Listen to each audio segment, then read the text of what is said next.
Hello and welcome once again to the Lifestream Curse. I keep doing that. God, force I have it. Well, the Lifestream Rando in quarantine campaign. I am the DM Hesper, and today we're joined by Cados. I am Cados playing as Raine and eating flaming hot Cheetos with chopsticks. Okay. Aster. Hi, I'm Aster, and I'm playing Ryan, the rogue monk warlock. Just say what it is. You're a ninja. Yeah. Feugy. I play the Remy. He punches. He really doesn't punch it. He swings. He swings. He hasn't done much of that either. So far, all he's done is be awkward and dance. Anyways, and Lani. Hi, I'm Lani. Play Roux. And Your mic keeps breaking up. Yeah. And there may or may not be a Khaleesi currently listening. Hi, I am. Happy Mother's okay. Day. Happy Oh, yeah. Mother's Day! Yeah, let's date this video by saying Happy Mother's Day. So it's like, oh yeah, this happened on Mother's Day. I'll upload it tonight. It'll make sense. Okay. Anyways, so last time that we left off, you got the vast majority of the group entered the tavern. Got kind of a cold reception from the locals. Did eventually end up getting a room, and after having somewhat of a meal hobbled together, the group then decided to head up to their room and let their brother Ryan in. So cool. Unbeknownst to the group, Ryan had his totally bogus town trip, as his plans did not go to fruition at all. I mean, And you talk about Remy just like doing nothing but being awkward and dancing. All I've done is embarrass myself. Yeah. I did make friends with the barkeep. I think that happened later, but yeah. And caused a whole lot of commotion and mayhem through the town. The quiet, sneaky guy. Yeah, eventually making his way out of town after realizing that he had a cloak of elvenkind that would have helped his stealth checks. Paid good money for that cloak too. Anyways, did make it out of town, where as he was making his way back to the wagon, eventually saw out on one of the farmsteads that there were some lights, but decided not to investigate. And after that, headed back to the wagon. Went to sleep. Everybody else also went to sleep, but they went to sleep inside their room rather than Remy heading back to the wagon. And after that, the group decided while they were there with Ryan, to eventually set up a plan to have him bring the wagon inside the town. After masterfully disguising himself as a very flamboyant, Flamboyant nobleman. no, he's not a nobleman. He's just flamboyantly flamboyant. Hey, man. Whatever. And as I was saying, the group then managed to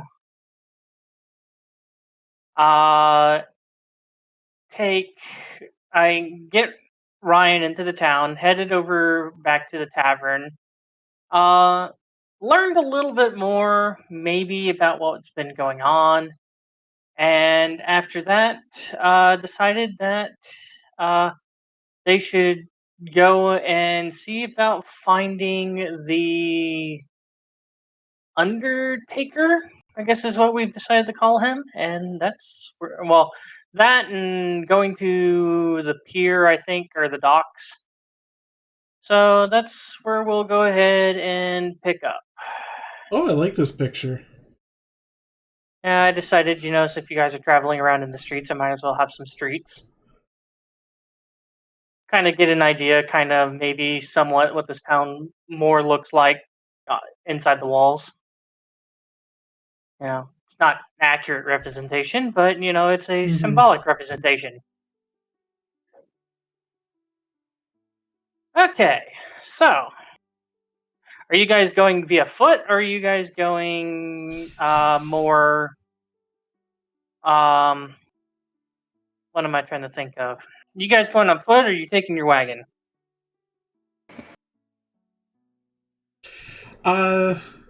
Is the town so large that like wagon travel feels like more normal to do?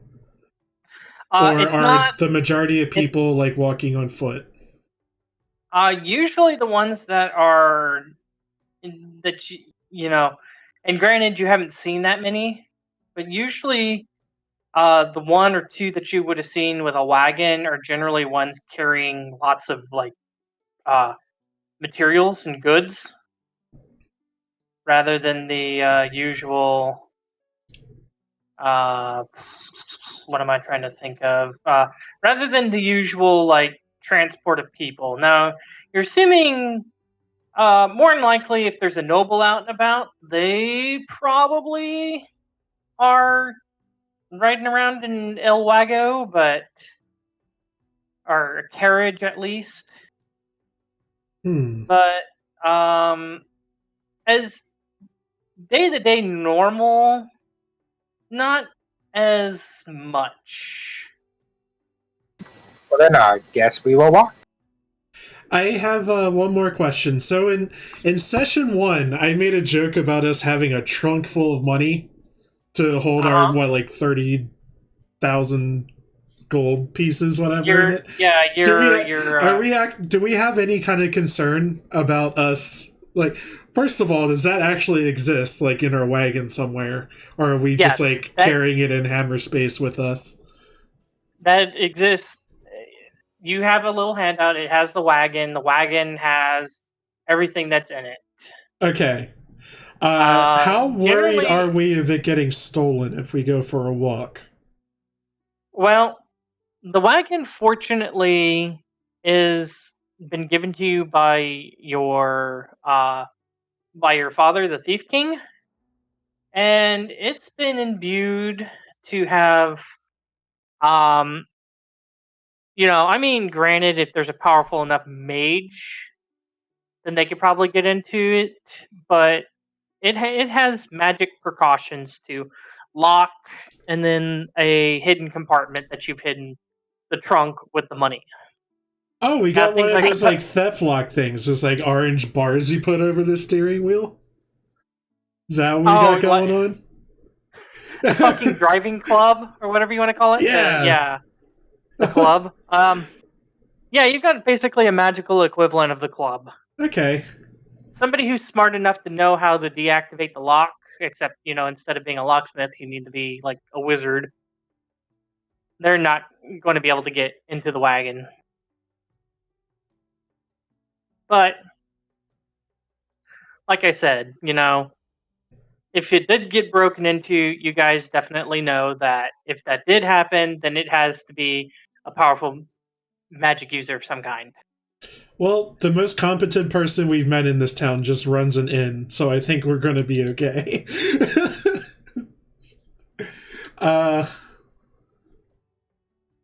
Yeah, let's go on foot. And and like I said, there's also that, like, it's hidden in a hidden compartment, so you have to know where to look for that.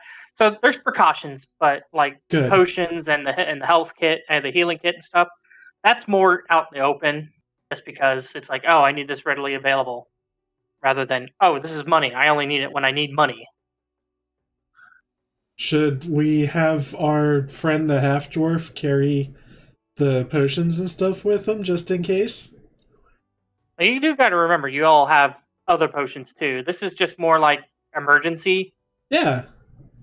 In there, so don't have to take the potions if you don't want to, but if you do, you can. Look, I'm sorry. I'm being so cautious because I don't want to pull another stunt that I did last time. Okay. Okay, so what could go wrong? Yeah, okay. Yeah, nothing could go wrong. We haven't seen evidence of that happening. So pathing question: Are directions to the Undertaker and our directions to the docks kind of, do they share a path, or are we going like two separate directions here? What you've been told about the Undertaker is, I mean, you've been told where, like, I guess his office and where he resides is. Mm-hmm. But you've been told that because of this, he's hardly ever there. Mm-hmm. So going there might not be that, you're better off just randomly roaming the streets and finding him that way. The docks, you've been told exactly where they are. They're on the far, they're on the far north, because of the way that this is. The the bay, or whatever you want to call it, dips in from the north, and actually no. Oh, sorry about that. No. Yes. Sorry. No. The docks are. I am the docks are on the far southwest end of the town, from what you've been told by the innkeeper. Because I'm assuming this is stuff that you would have asked the innkeeper and stuff, even though you didn't really ask him. Yeah. Because you guys were asking those kind of questions in the first place. So. Well, like, a lot of this stuff gets abstracted, in D&D, where it's like, oh, yeah, the innkeeper tells you where to go, and then we go there. But, like, I just wanted to see if, like, we're stopping at the gravekeeper's place on the way to the docks, or, vice versa, that sort of thing. Okay. Yeah, they're not near each other, if that's what you're wondering. And you've been told that, because of this, unless it's like really late at night, and probably at that point they'd be curfew and such, you probably won't find them there. And are we going to the docks just because I made like an offhand Shenmue reference at the end of last session, or do we actually have a reason to go there? Like I said, I think Cados asked some questions about the docks. Okay. Asked about if there were, like, if this came via the docks, did this, were there rats and stuff down in there? Right. That would have, there was a lot of dock questions that came from Cados as well. So. Okay. That's totally up to you guys. You guys can take that, or you can run somewhere else. It's just totally up to you guys. Ball's in your court on where you guys want to go. Well, we're told that the Undertaker isn't typically at his domain anymore. So it seems like our one real lead is kind of just the docks. That seems to be like our interesting point. Yeah, and you have been told that rather than burying the bodies, that the bodies have been sent out. Basically a Viking burial, right? Yeah, basically, sent out. It catches fire, burns, and sinks. So maybe we should go to the shore. Okay, so you guys are wanting to go to the docks. So, like I said, from your current location, because the Silvertear Inn is more on the southern end of town, but the docks are even further south and west, and you got to go down the cliff side to get there. I'm assuming there's stairs? Yeah, there's stairs to get down. Yeah. Okay. There's no elevator? There You're aren't assuming elevators that in Dungeons and Dragons. Well, like a there has to be some kind of you're assuming that there has to be some kind of lift system if they're to get goods from down there up to the town. Yeah. Let's look for the lift. Otherwise, it's a bunch of chains of people walking up and down the stairs. Yeah. And that's not very efficient. So at the very least, there might be, at best case scenario, there's some kind of lift. Worst case scenario, there's a series of ramps that you can take wagons up. Yeah. Let's look for the stairs, and last resort we use a lift. That's like a plan. Okay. Okay. And let's all cover our mouths. All right. So as you start heading towards the southwest that you've been told that the docks are at, apparently, I guess, covering your lower part of your face with cloth. Mm-hmm. Yes. I'm assuming. Well, Raine said that, but I don't know about Remy and Ryan and Roux if they're following suit or not. Sure, I'll cover my face, my mouth. I am not, because freedom. Well, that and generally, like, did you know, like, facial coverings like that are less effective if you have a beard or a mustache? Yeah, it makes sense. Did you see that one Instagram video of the dude that just wears his beard as a mask? Yeah. I could have done that until, like, I don't know, 2 weeks ago.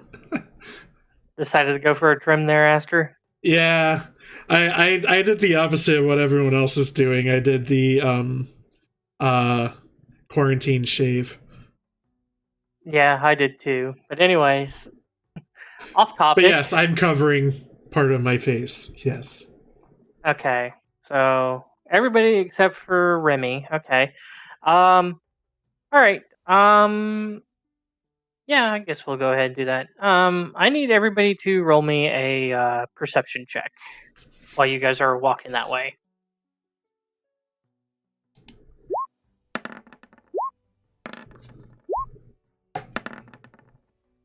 Wow. Damn, got those hot hands. Hot eyeballs. Jeez, two of you do. Eyes on fire. What do our eagle eyes see, Hesper? Right. Got at least 2 people. Okay. So let's see here. All right. So I want to say, like I said, the town, the streets, very, very sparse.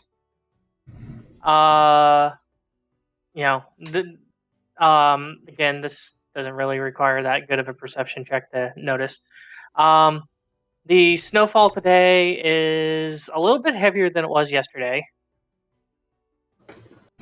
But it is snowing.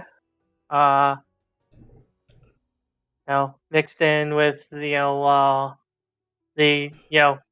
occasional black soot from chimneys and such. The few that are going. Let's see here. Guys, this ain't good. We just blew our 20s on Hesper's weather report.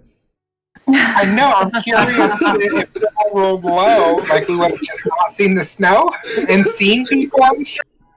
Can we see any tracks? I mean, just like I said, light foot traffic. From what you guys can tell. Oops, just hit my mic. Foot traffic wise, from what you guys are assuming in this, not really much out of the ordinary. See here.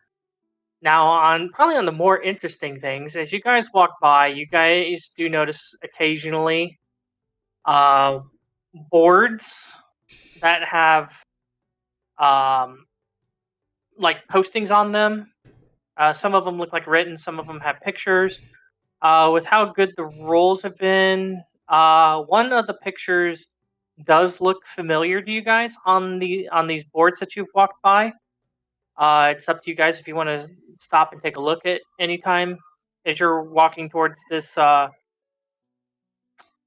I'll allow this to be part of this, but that's up to you guys if you want to if you guys want to stop and take a look, or if you guys just want to walk past that. But The you guys have board? something along those lines, yeah.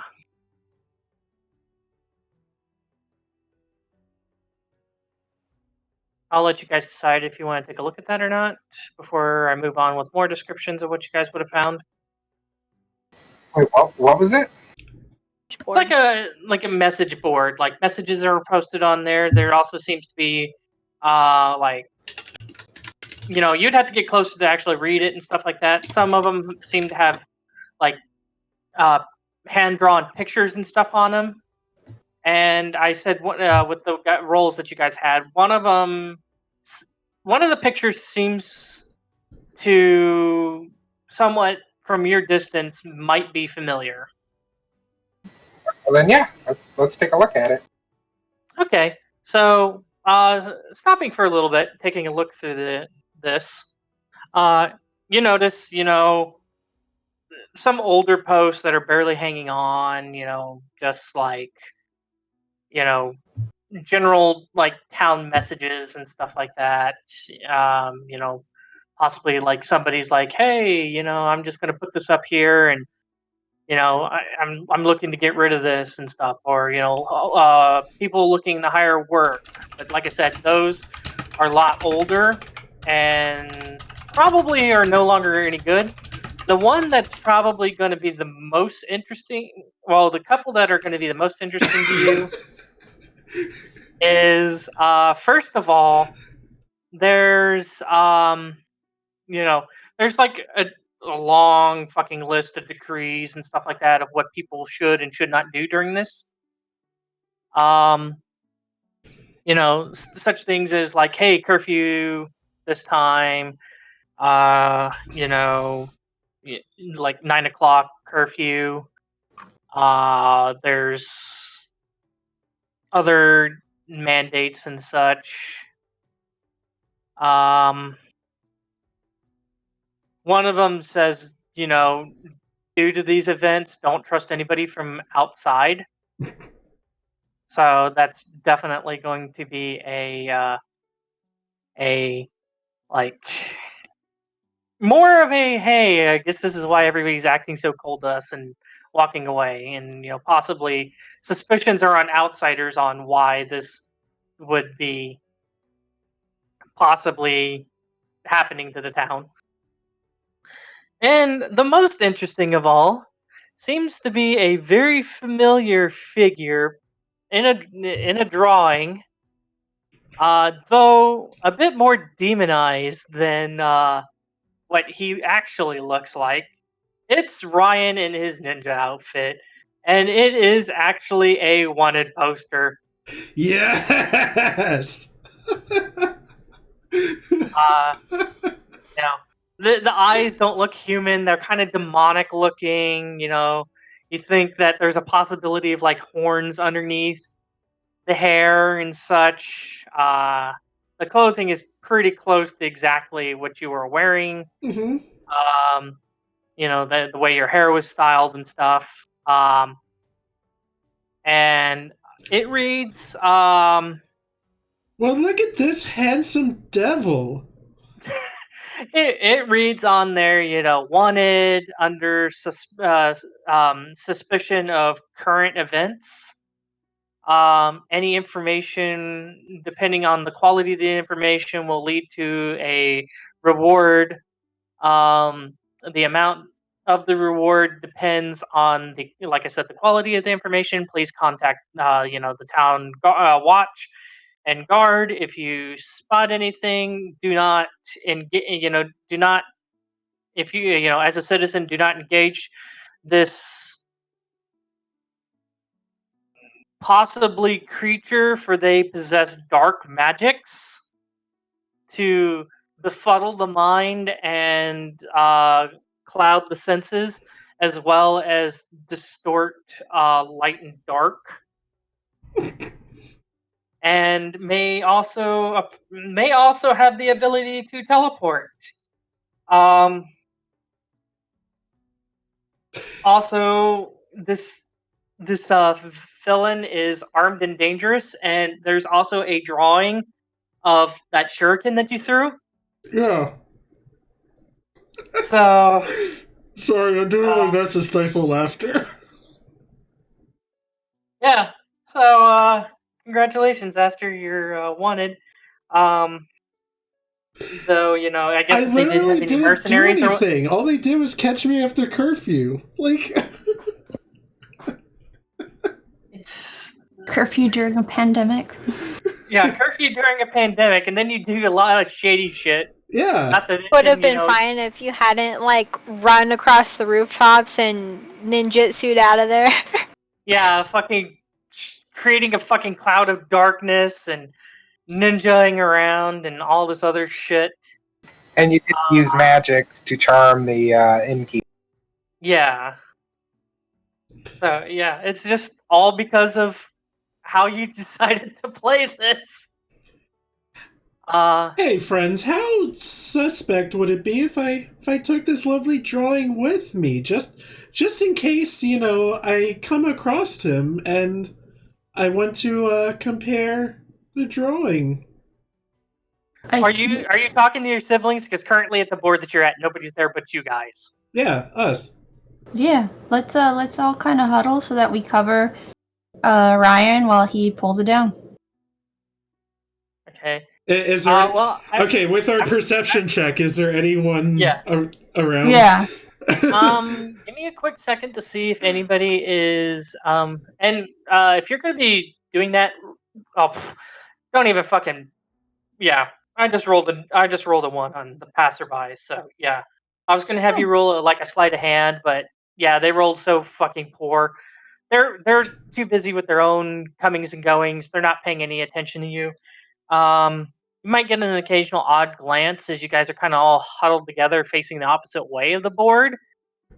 Unless you guys are facing the same way as the board is Ryan's taking this, but... Well, some of us are kind of huddled away, some of us are at a different location. We're just trying to look like we're talking and keeping ourselves warm, but blocking the wall so that Ryan can pull it down. Yeah. And like I said, this is about head height to a normal person, so a little bit higher on Remy, but everybody else is about head height. Like I said, with me rolling a 1, it's easy to pull down if you want to pull it down. I pull it down and add it to my inventory. Yeah. Okay. About another one for the trophy case? Yeah. Or, yeah. I don't know who I am. You're not Brave Digger. Well, no, he was doing his I'm in ninja mode, not his channeling his inner taco. Oh.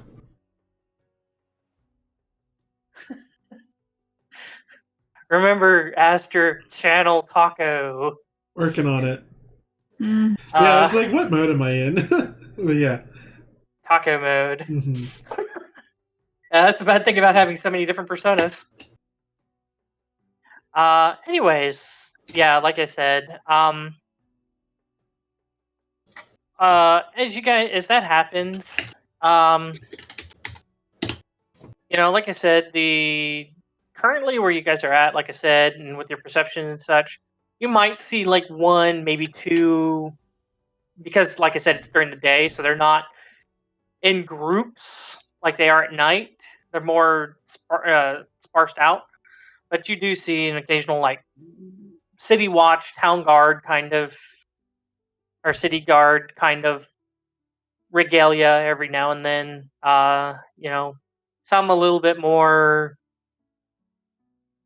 I wouldn't say elaborate, but more, I guess, fortified. So they're kind of a difference between somebody who'd be maybe more on this voluntary city watch, as opposed to actual city guards. To a civilian militia. Yeah. Neighborhood watch. Okay. Yeah, basically the neighborhood watch and stuff. And the easiest way to tell is what they're armed with. The guards are actually armed with like weaponry. And when you were out and about, you did not see any of these, like I guess City Watch. Ryan, all you saw were the guard regalia. Yeah. Which, like I said, they are armed. Generally walking around with a sword or like a hand axe. Meanwhile, the militia are more like, "Hey, Linda, bring me my sharp knife." Yeah, and they might have like a club, pitchfork. Yeah, or some kind. Well, yeah, some kind of club, quarterstaff. I mean, if they are armed, most of them that the few that you have seen, have not been armed. Okay. You're assuming that they probably have the like alert whistles or whatever, but outside of that, yeah, nothing along that sense. As you guys pick back up and head back down, more of the describing of the perception check. Very faintly in the distance, more noticeable to Remy and Roux, you do occasionally hear like what sounds like a bell that goes ting every so often. Just ting. Bring out ting. your dead. Maybe. It's all you know. You know that you're close enough to hear it, but because of the way things are, it's very hard to pinpoint where it's actually coming from. So I would say that's probably your biggest things. Noticing, like I said, noticing that there's a difference between the city watch and the city guard. That there's the bulletin boards, and you guys pretty much all hear, but definitely Remy and Roux hear the little like tinging, like a tinging bell every so often. I would say that the bell's getting further away from you guys as you guys are walking. I was going to ask that. You're assuming, so it could possibly be back the way that you came, or possibly up north. But you're assuming south and west are probably going to be less likely.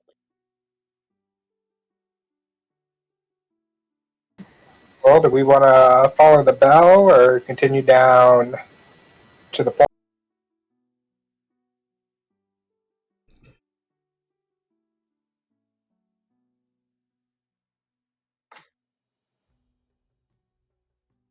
I don't know what to say in character, but out of character, I feel like this is the thrust of the plot is like telling us it's this way. You know. I mean, we can if you want. Mind either. What'd you say, Lani? You kind of like broke up and. Oh, I said I'm fine either way, doing whatever, Docs or Undertaker. Well, you don't know if it's the Undertaker. All you know is that there's this tinging bell every so often. Sorry, the random man with the bell. Hey, is that the ice cream guy out here? Ringing his ice cream bell? Some ice cream?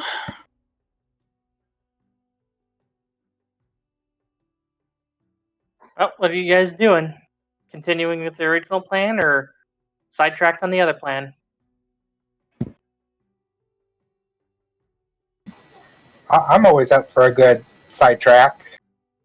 Okay, let's get sidetracked. All right. So you guys need to decide which kind of direction you guys are actually going to be heading in to try to follow this bell.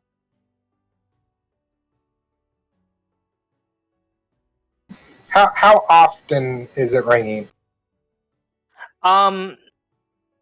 Ting, ting, about that often. It's... Okay, I'm gonna give a good listen, focus on that bell, and see if I can get a more direct direction. I would, like I said, I've told you, because it's either going to be more towards the direction that you came from, or more towards the north. So basically, I've cut down out of 8 directions. I've cut it down to 3, basically. then north. Okay. Sounds good. Okay. So as you start heading up north, you know, you don't really notice it getting fainter, but you don't really notice it so much getting closer. And occasionally, like, you know, the bell will stop for a while and then it'll pick back up. Mm-hmm.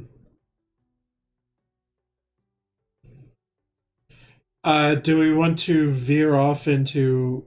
Was it west or east? East. East. Do we want to veer a little east? Sure. Okay, so, you know, trying to follow the streets, occasionally cutting through back alleys just because, you know, not really much of other option. Like I said, the streets are about 20 feet wide, you know, wide enough to fit, you know, a decent amount of people walking down them, and wagons. The alleys are more tight with like a 5 foot spacing. But as you make your way that way, you do notice that the tinging of the bell is getting more audibly louder.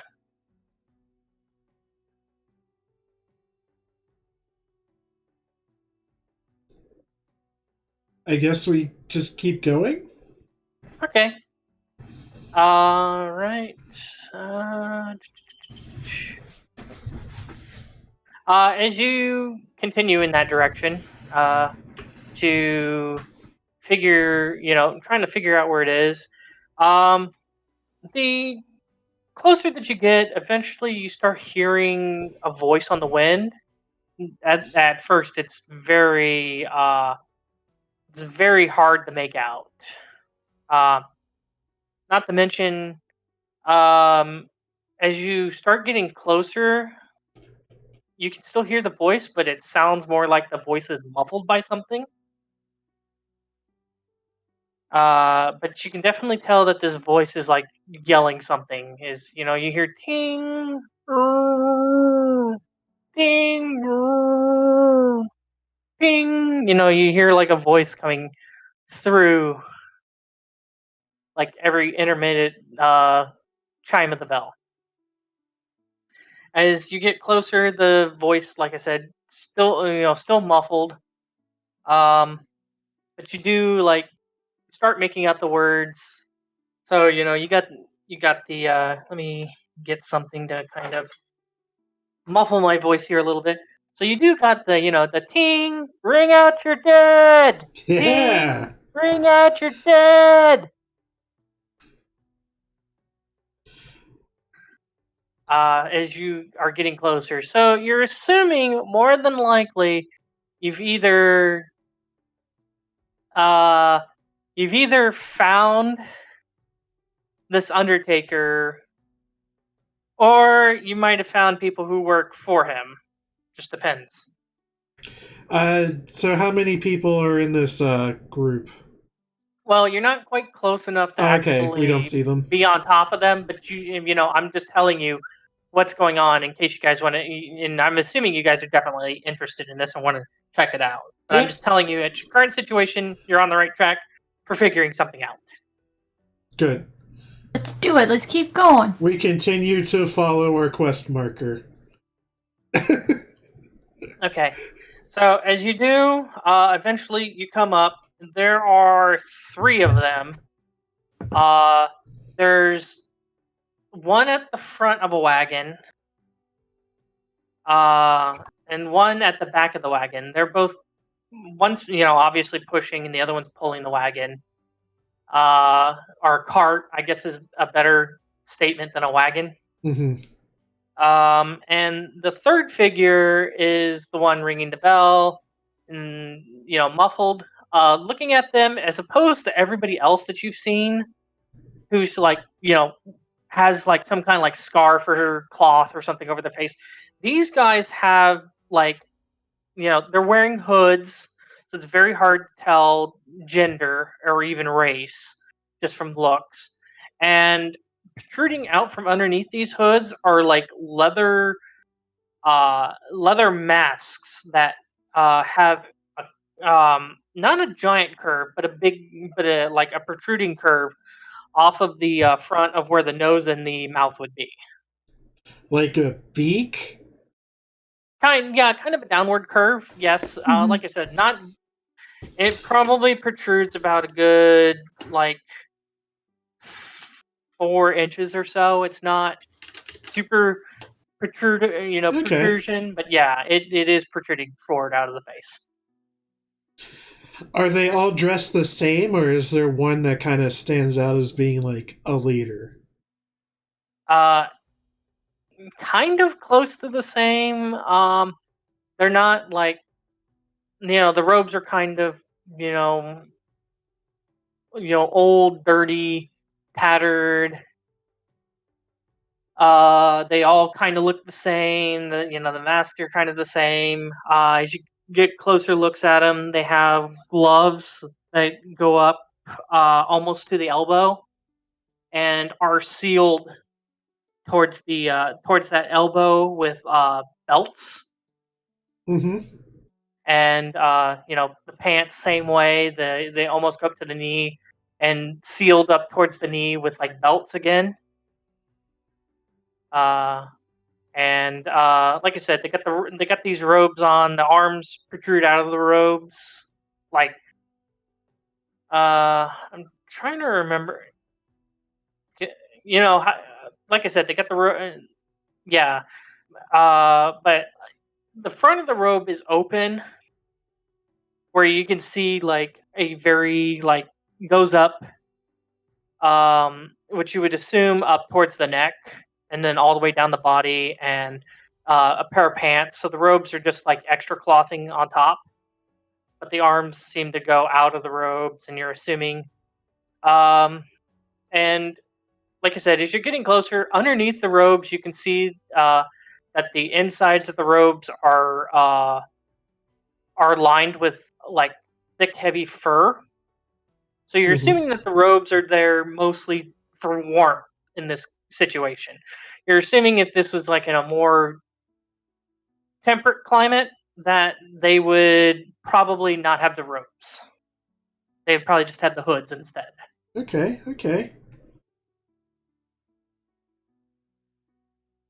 And like I said, occasionally you see them stop, and you see kind of mournful people will occasionally be, pulling a dead body out of the house. The two that were pushing and pulling the cart will walk up and grab the deceased from them and fling them onto the cart. Meanwhile, the one who's ringing the bell pulls out a small ledger and starts writing before he picks back up his bell and starts tinging in it again and walking. So how full is the cart? Is business a booming? There's probably about 8 bodies on the cart. Wow. Yeah, you guys, and you're assuming that safely they'll probably get maybe another 4 bodies on the cart. Looking at the bodies, very similar. The front of the clothing is drenched in blood. Mm-hmm. And the bodies look very pale, very thin and bony, with black splotches on them, as described before. So very, very similar to what you've seen before. So guys, do we want to interrupt their work, or do we want to tail them and wait until they're done? Can we not tail them downwind? Roll me a whoever wants to do this, roll me a survival check. Ooh, okay. Did anyone take that? Damn, I didn't take that. I have a 2. Who has higher than a 2? You have a 3? You guys beat me. Okay, Ryan, right. go for it, Ryan. Hello, it's me, the survivor. Thank you. You can definitely tell that the wind is coming from the north. And they're heading to the west, right? Like, they're kind of heading northeast-ish. Or northwest-ish, sorry. Okay, so we're like perfectly fine if we're like tailing them from a distance, probably, as far as like wind is concerned. I mean, because they're all going the same direction. Mm-hmm. Yeah, and like I said, if you kind of feel like if you're probably like a good like keeping them in sight. Yeah. Which I would say probably with this kind of light, you could probably tail them from over 100 feet away. Yeah. Because they're not that hard to notice. Yeah. I mean, they got the bell and the yelling and yeah. The bell, the yelling, the black robes, the snow occasionally hitting, with the snow falling, their silhouettes are definitely a lot more noticeable. Yeah. Mm-hmm. And it doesn't seem right to like interrupt them while they're doing this. I agree. Let's just tail them from far away, and once they get all the bodies and start disposing of them, we can talk to them.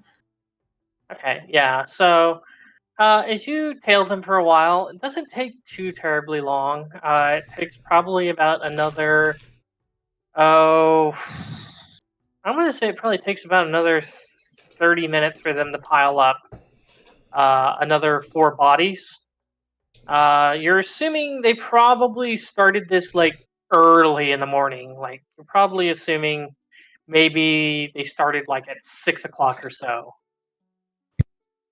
Like I said, the people who are that you see as you walk by, as you leave, you can definitely tell very mournful about their losses. Mm-hmm.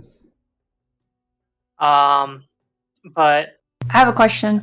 Do we see any of the mournful people coughing or gripping their bodies in a way that they look like they're possibly struggling to breathe?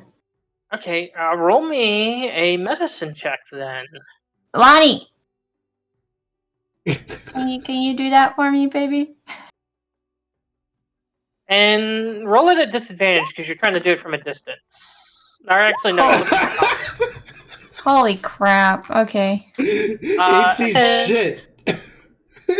No, I no mean, blind, okay? Leave me alone. It's too far to see. Yeah, I would say, one, it's really too far for you to be able to analyze what they're going through, and then two, not only that, but it's not they don't spend very much time out and about until they go back inside their homes. Okay, so they're just there for a brief amount of time. A little bit longer than a brief amount of time, but still at the same amount of time. By the time that you would get closer to them, they would have gone inside, especially considering the distance that you're keeping is about 100 plus feet away. So would you say, especially because it's a 1 in this weather, that they were not out long enough? Yeah, they were not out long enough for you to determine. Okay. Yeah, and like I said, and the distance. So okay. Distance and time. Yeah. Good. So if you wanted to investigate one of them, granted that might be harder, easier said than done. Yeah, no, I'd rather just tail, and then we'll get insight from the people that actually been around the dead people. Or the dying, the sickly. Okay. And that way Lani can do her little medicine question. Okay. Well, like I said, eventually they pile up like a 12th body. And they start heading towards the docks. So they start heading more south at that point. As they do, occasionally there might be one or two. Yeah, there's like one other person that they run into is just kind of like along the way, like, oh shit, okay, here. There's just 2 of us here. You wanna push pause or something? Is there only 2? Yeah. It's just me and Lani. Okay. Let's see here. Yeah, I would have thought maybe Feugy would have been back by now. I guess not. Okay, never mind. All right. Well, what about some character dev? What do you guys want to? If you want to develop your characters any while we're waiting.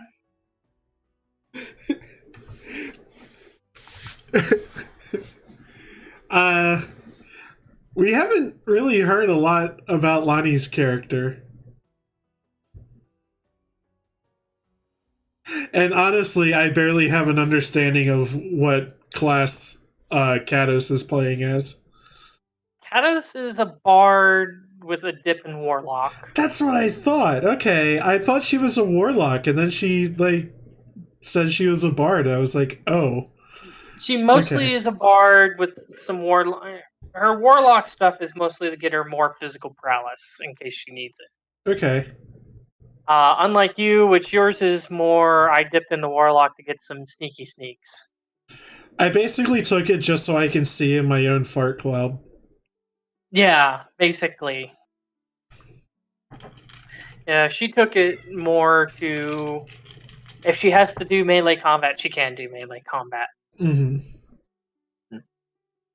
Because she wanted that ability to be able to melee, but also at the same time, because of the way that the group was kind of undecided and stuff, she's like, okay, well, I'll go ahead and be sort of this like utility caster, and she wanted to focus like on casting, but she wanted to have the backup of melee. So that's when we were like, okay, we'll take a Warlock dip, and that'll get you what you want.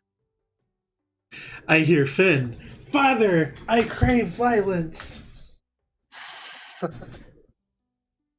And then I know Lani's a cleric, and Feugy's a barbarian.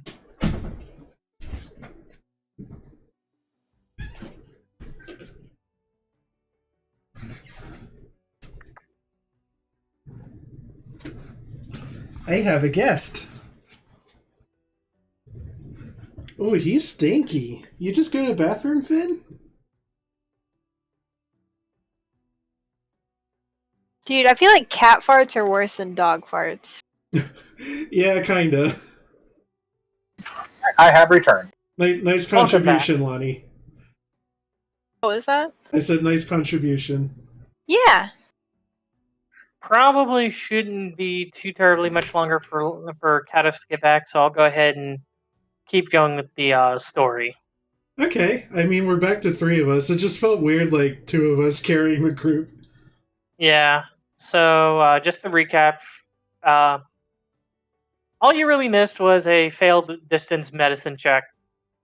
Feugy. Okay.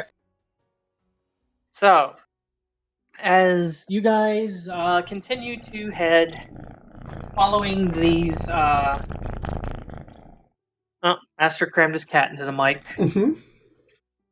As you guys follow these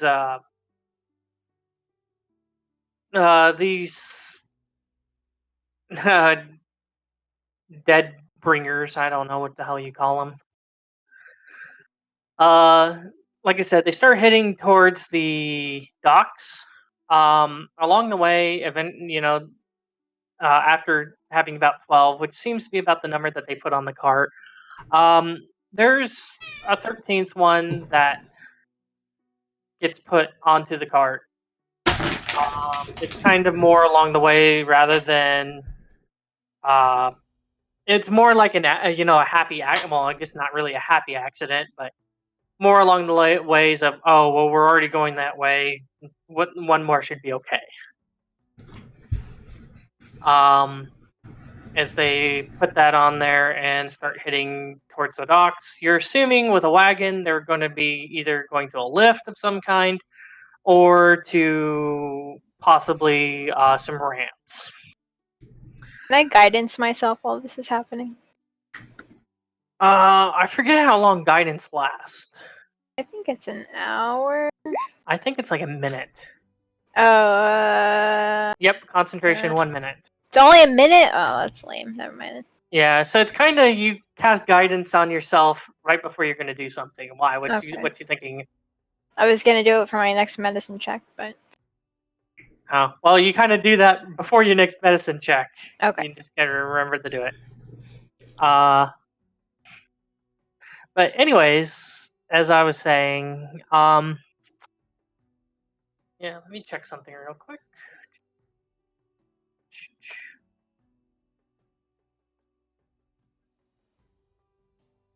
Yeah. Oh, forgot to silence my phone. All right, so you guys are following them and getting closer to the docks. Ryan, Yes. you hear the following. Oh boy. Oh, Ryan, I see that you managed to. While you've been.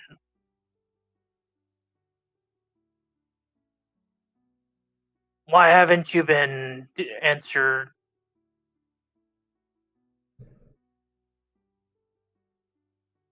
Heed the call of your master. Am I able to respond to this? Generally, yes. When your master's, your patron deity is talking to you, it is a two-way link. Hello, master? I'm afraid we're breaking up. I can't... You're gonna have to speak into the microphone.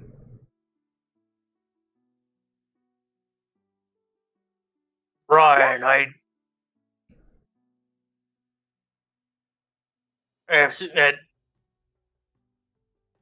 or get, and that's Master, all you you're get. gonna have to get your son who works in IT to come help you. We gotta fix this connection. To tell you the truth, this has never happened to you before. Okay. The talking deity or the breaking up of the talking deity? The breaking up. Okay. Usually his That's deity kinda might ominous. chime in with some information. Or it's not really a deity, it's just this patron. Just Cthulhu. Or wait, yeah, you chose the great old one, so that is basically Cthulhu. Yeah, his Cthulhu basically is it's like he's going through a tunnel. Yeah, I was gonna say that. That was gonna be the next thing I said. But yeah, as you say the second part, there's no response. Okay. And like I said, this has never happened before, where you had broken contact. All right. I guess I feel anxiety. Okay. Thanks, Hesper. Yeah, and like I said, when you're talking to your patron deity, it's like I said, it's a mental link, so you don't actually have to say it out loud. Mm-hmm. That's good. So that's up to you if you want to share the information with the rest of the group or not.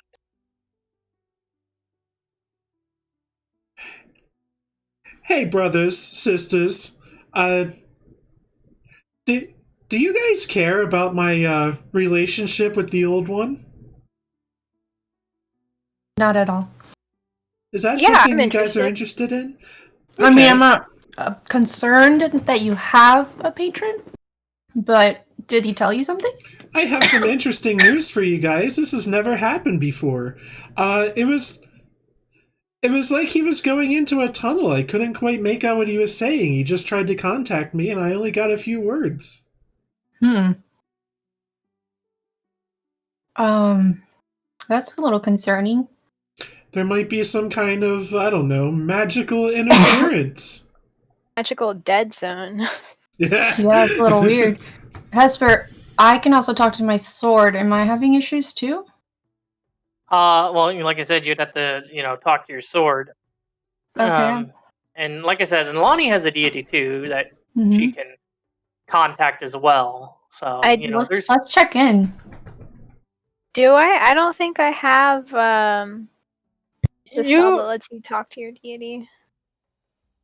There's the one that the way that I'm gonna rule it. I mean, there's the one that you talk to your deity and you get you ask questions and stuff. But and that's needing a spell. But being able to contact and commune, well, not commune, but being able to contact and feel the presence of your deity, which we never managed to figure out what your deity was. Oops. GG.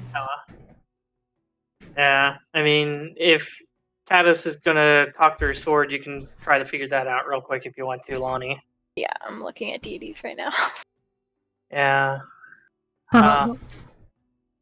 But yeah, I mean, as long as you're not asking specific questions, generally, if you like just to feel like comfort or whatever, your deity will generally respond in some way. Either subtle or not so subtle, like for example, like Jester and the Traveler.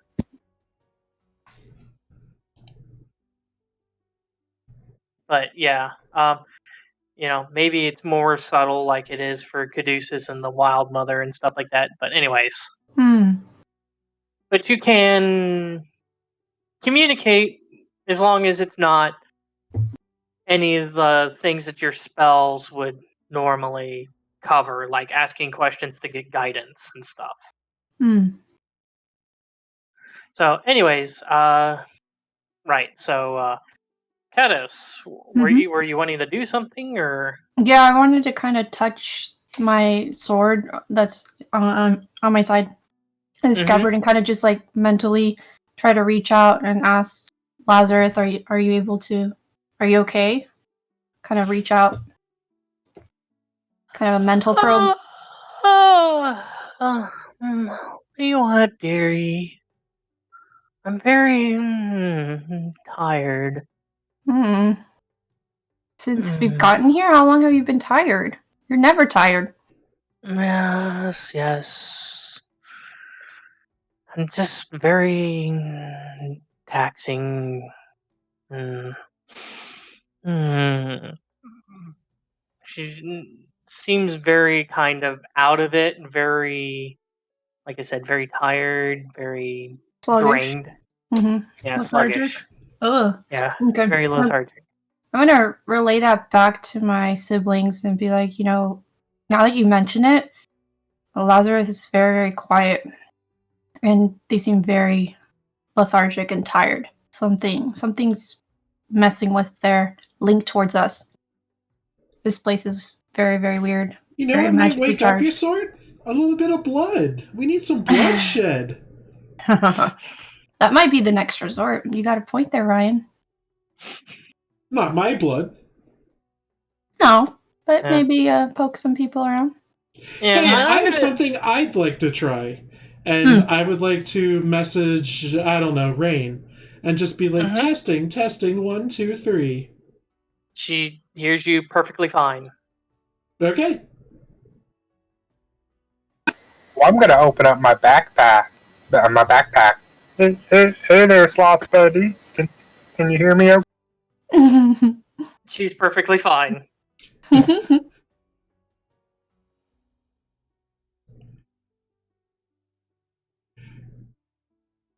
If Khaleesi's there and she wants to respond, yeah. Otherwise, you just get the slothy thumbs up. I sleepily said yeah.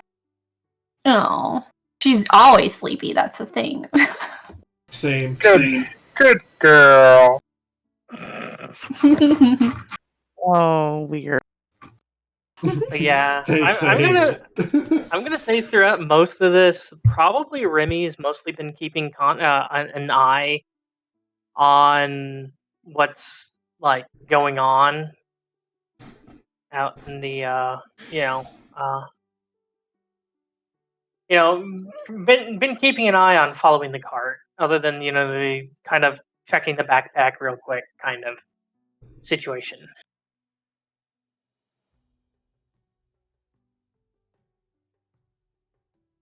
Okay. What about you, Lani? Yeah, what about me? Are you doing anything, or did you find out your deity yet, or what's going on? Yeah, I'm gonna go with Kelemvor. Okay. Powerful name. And yeah. I don't think I'm gonna talk to him though. Okay. You don't want to hear what Kill 'em For has to say? I don't, not right now. But I'm guessing that this is some sort of magical interference that we're dealing with that may also be causing this sickness.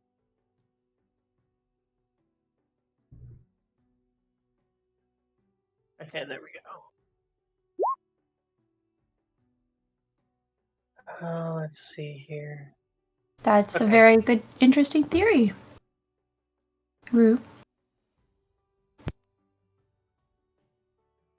As she goes AFK for coffee. Yeah. Okay. Ooh, Sorry, boy, this session. Sorry, I was trying to find her deity, so I No, we're cool. If she if she needs to talk and stuff, how they kind of act and stuff. Okay. Just making sure that there isn't anything really.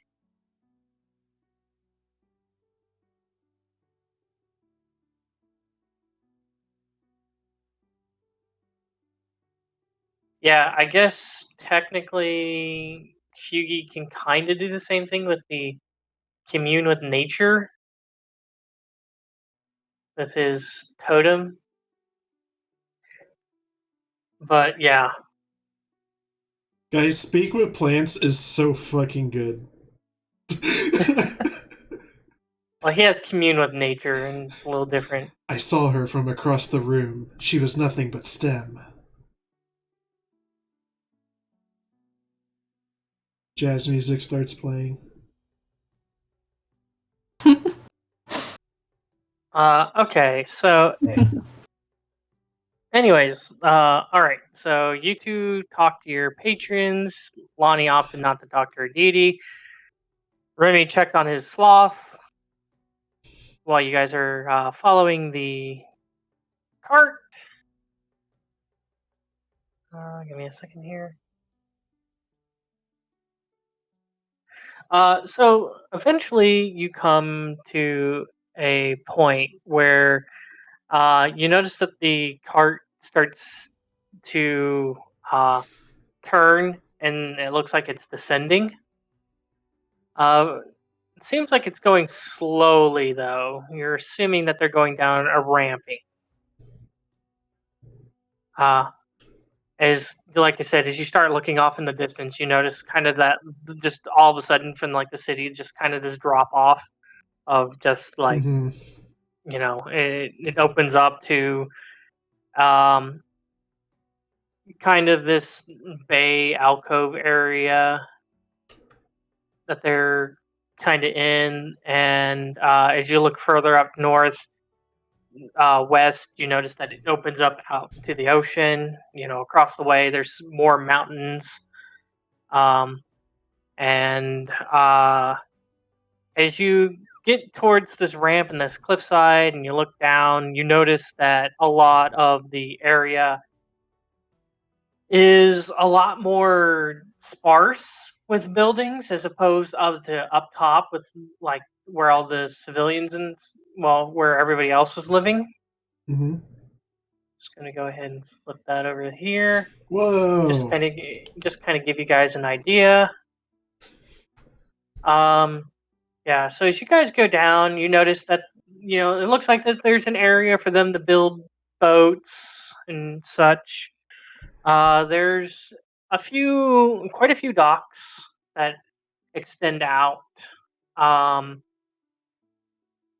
Like I said, some smaller buildings. You're assuming like maybe like houses and such as you're descending down this cliff in this ramp. Uh, the ramp is still the 20 feet wide. You're assuming to allow better traffic come down. You do notice that more towards the north end of where you guys entered, Just the ramp is further down south. If you kind of imagine this picture, it's like off picture down south. So look up more towards like the north along the side of the wall and stuff. Wait a minute. Let me make sure I'm thinking about this right. No, wait, no. It needs to technically be the other way. So actually, the stairs are further down south than the ramp. So you kind of have to think about this in reverse. Sorry. Sure, buddy. But anyways, yeah, the stairs are narrower. They look to be more like 10 feet wide rather than the 20 feet wide that you're used to seeing down the streets. You're assuming just mostly because that's mostly foot traffic that would be going up and down the stairs rather than like a ramp. Does not look like here in the dock areas that there is any kind of lift or anything like that. And as you go down, occasionally you turn and nestled higher and more towards the north end, you see like buildings and such. You're assuming since they do mining and how close these buildings are and structures towards that cliffside, you're assuming that on this higher ledged area, since where you guys are at and going down to the ground to the port is probably like a good it's probably like a good 150 feet down, where this ledge that the mines and stuff, you're assuming probably where the mines and stuff are, sit more like up on, from this cliffside, sit more like 60 feet, 80 feet down. So more along the, halfway that, as opposed to the docks. And, the northern side of these docks are,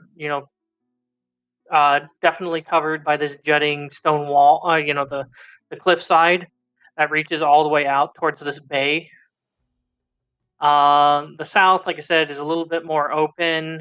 The walls, as you look down towards the south, are a lot more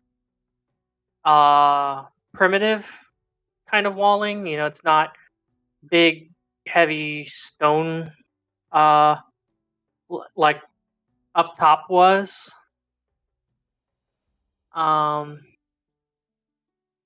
Yeah, and I'm gonna say before you even got here that you kind of got to a section of the city that had, it looked like you were getting to some walls. So basically, if the port gets taken, there's a section above that has the big heavy stone walls and the portcullis and such. But down here, a lot less fortified towards the south, as it starts leading into more of like a forested area that leads up towards a mountain. You're assuming the reason why behind that is because other than sailing ships in here, it's very, very hard to actually get, via land to the port. So you're feeling that they feel like they don't need to fortify it as much.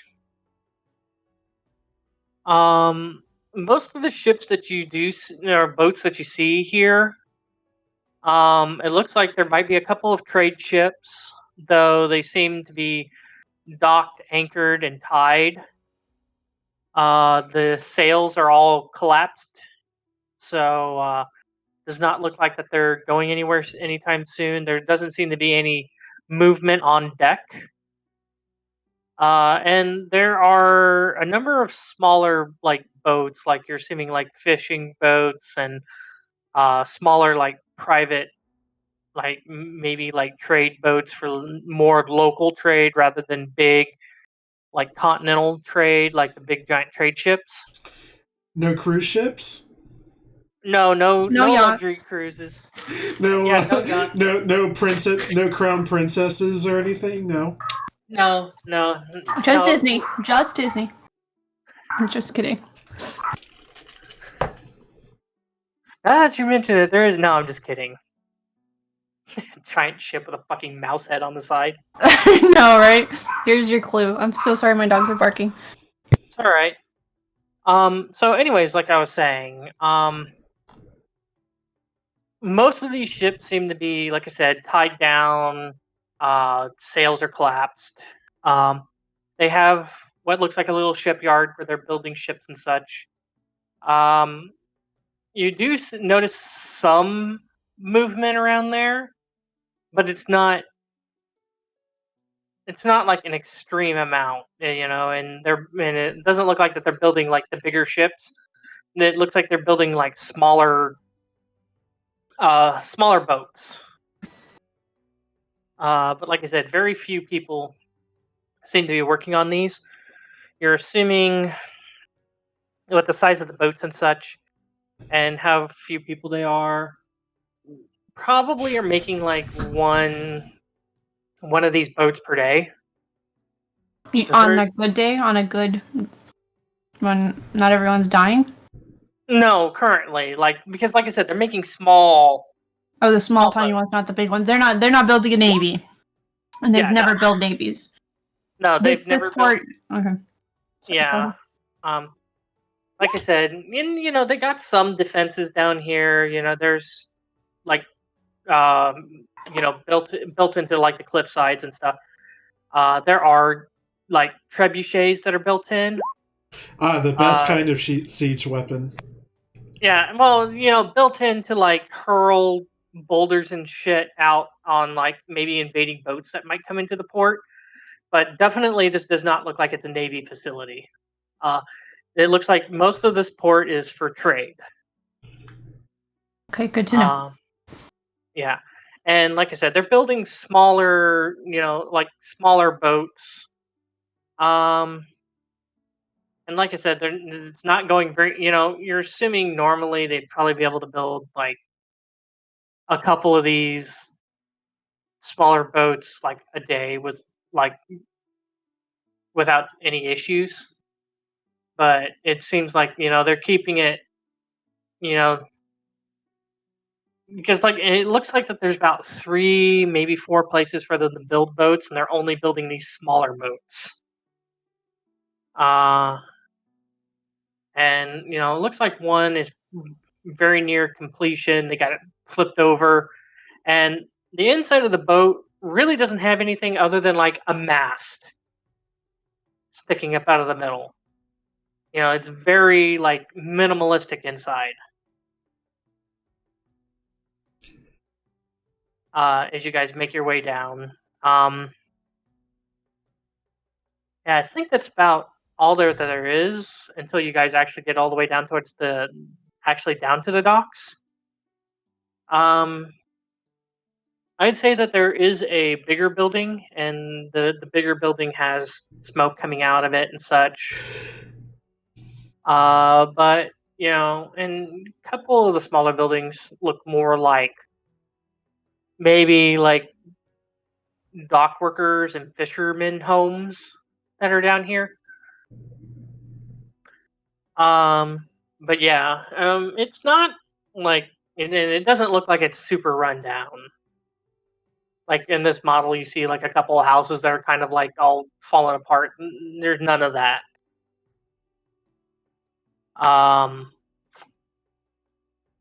So yeah, eventually you guys get down to ground level of the docks. Mm-hmm. I'm assuming you're wanting to continue to follow? Yeah, see what's up. Oh. Okay. Eventually, you find that one of the further docks away, and there's absolutely nothing nearby this dock except for one small lone boat. And as as the group gets closer, there seems to be another 3 people at this dock.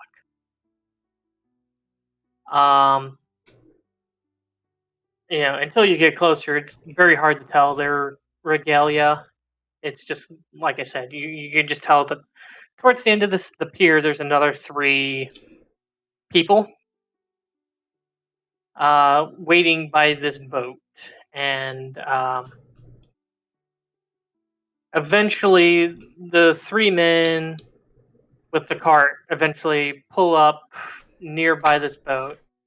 They stop pushing and moving the cart.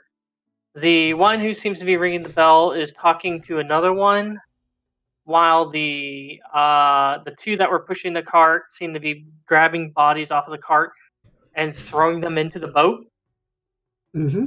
As you get closer, you notice again this boat is very minimalistic. There's nothing on the inside of it except for corpses and a mast and a sail. It's very minimalistic inside. And like I said, they're just picking up, throwing the corpses in. One of the two people on the docks you notice climbed down into the boat for a brief second. He has something in his hands, and after a while, you notice that whatever he had in his hands, he walks out of the boat, and he doesn't seem to be having that object in his hands. And then after that, those two start helping out the previous two with putting bodies into the boats. Interesting. Like I said, this is what you guys can see from a distance.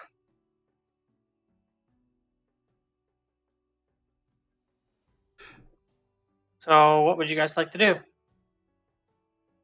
So, guesses. What do you think that is? They setting the boats alight eventually? Is that a thing we've been told they're doing? You have heard that that they send out the boats. The boats. You don't know how they do it, but eventually the boats catch fire. They burn out.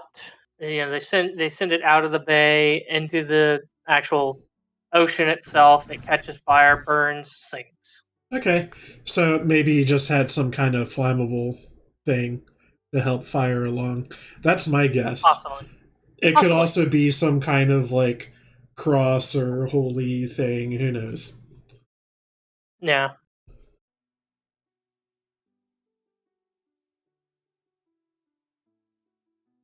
Yep. So, what would you guys like to do?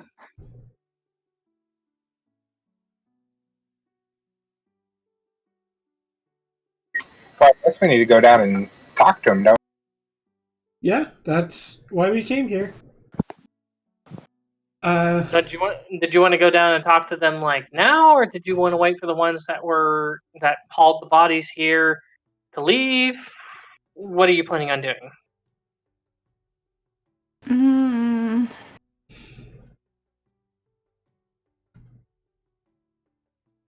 Well, I'd like to talk to them now before they leave. Okay. Well, you're assuming from before that the three with the cart will be the only three that leave. You're not sure about the other three, but the other three were already here before the cart got here. So I think maybe the ones that are already here, they probably would know more. Okay. And let the other ones that were hauling the carts go do their rounds. Okay, so you're going to wait until the ones with the carts leave? I mean, if that's... Yeah, what does everyone else think? I'm following your idea. I'm up past my bedtime as of late, so I got one neuron just trying its best and it's not firing. Okay. Sounds good. So let's just kind of wait and then start as soon as they're leaving. We walk. So it's not like we're trying to be shady, but as they're leaving, we're walking towards the ones that are already there. Okay, so when they're done, you guys want to start walking up that way? Yep. Okay. So it takes a good while for them to hoist the bodies and put them into the boat. Once they do that, they once again takes a little while because the two that were conversing, the one that had the bell, and one of the other ones that were on the dock, eventually get done conversing with one another, and they start heading back out towards your direction at the end of the docks.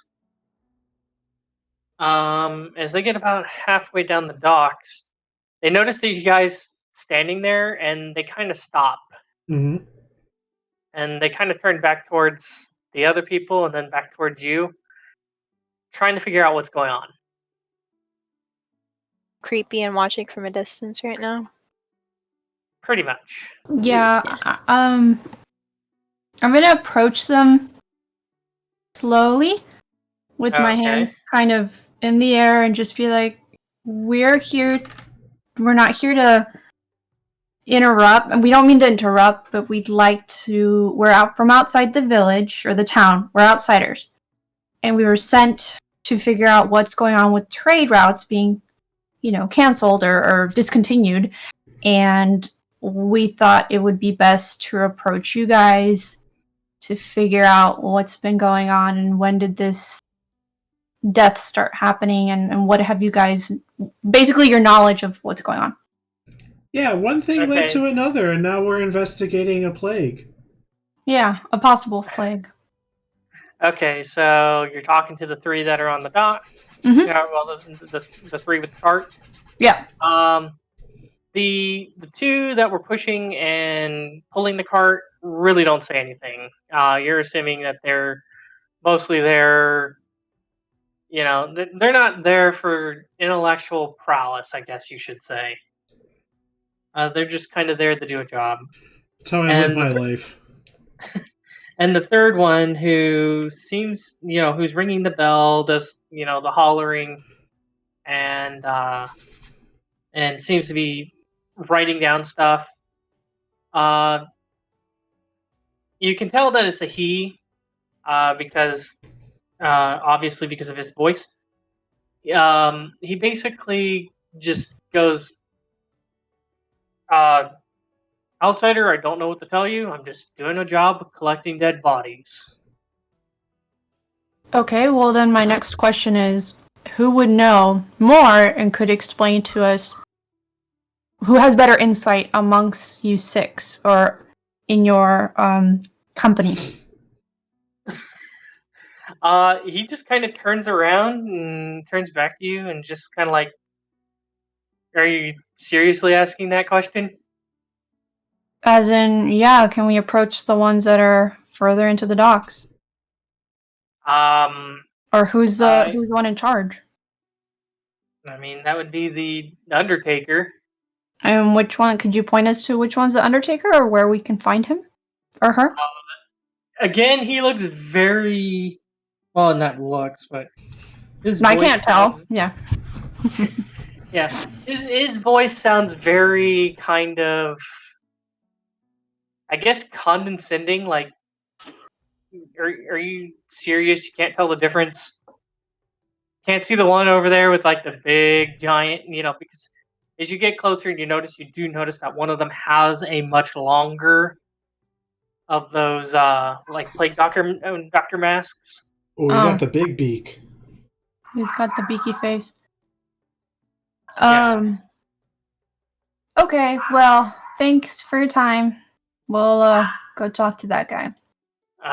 Yeah, you do that. And, they kind of, get past you, trying to give you guys enough berth because, even though they're dealing with dead bodies all day, they don't want to catch anything. And at the same time, guess they're trying to be nice enough not to pass if they might have whatever on their clothes to you. Consider it. So you're going to go down towards the end of the docks? Yeah. Mm-hmm. Okay. Like I said, there seem to be the other two. The other two. They seem to be working on. They seem to be working on something. They're on the end of the docks. Not quite sure what they're working on. The other one, like I said, you can definitely tell. Probably the Undertaker, more than likely the Undertaker, the much longer plague doctor mask. as once, like I said, standing there towards the end of the dock, kind of watching what they're doing, kind of turns his head towards you, sees that you're approaching, and then just kind of goes back to watching over what the others are doing. Not really, you know, paying too much attention to you guys. More worried about probably what he's working on. So he's not overtly like acknowledging us. Right. He knows that you're there, but that's about it. Okay. So I'm going to bring. Oh, I'm gonna kind of point or try to get Roux' attention to make sure she's close by, because I want her to be next to me when I start talking to this Undertaker, because she's more. Our cleric knows a lot about medicine. So I kind of poke her and kind of grab her by the sleeve and start dragging her over towards the Undertaker, because I'm not sure in our current group who's closer to me. I'm assuming Ryan was a lot closer to me because we were kind of following each other. But I would say you guys are just kind of traveling in a podge. Okay, good. I'm not really keeping track of who's standing where and why and when. Okay. Well, I'm gonna approach the Undertaker, but I'm not gonna make him turn around. I'm just gonna kind of stand in talking distance, but not obviously elbow to elbow, and start asking him about why we're here, and what has he noted thus far as in regards to what's been going on in the town and how it started and who's been affected and who's been more resistant potentially to it. Okay. All right. So I guess as you and Roux approach, you guys start getting closer, and eventually you hear this very kind of like droning voice come out, and it's just like, "What are you outsiders doing here? This is not a safe place for you." Well, we're here because our father sent us to figure out why this town ceased trade with ours. And after much consideration and talking to your guards of this town, they informed us that there has been a lot of people dying from this mysterious illness, and those in charge are locked up away in their noble houses, and none of the people around us have any answers. So the next best thing was to seek you out to figure out what's going on, and our cleric here has a background in medicine, so she'd like to ask you a couple questions so we can maybe assist you in figuring this out and getting rid of it. Well, I can see that your ears do more than just frame the side of your face. Seems like you actually know how to use them. Pro at using my face, yes. Think you meant covering our face? But in my opinion, you're not very, not very adept of using what's in between them. Oh no, you have the smooth brain. Considering the ample amount of warnings you guys have gotten. Oh yeah, we can't just get up and leave. We need some answers.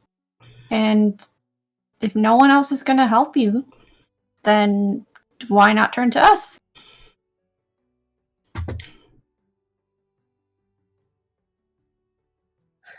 That's if you want help. For the record, I did vote to just like go back home and say trade's over. Quiet, Ryan. You've already caused us enough trouble. Anywho,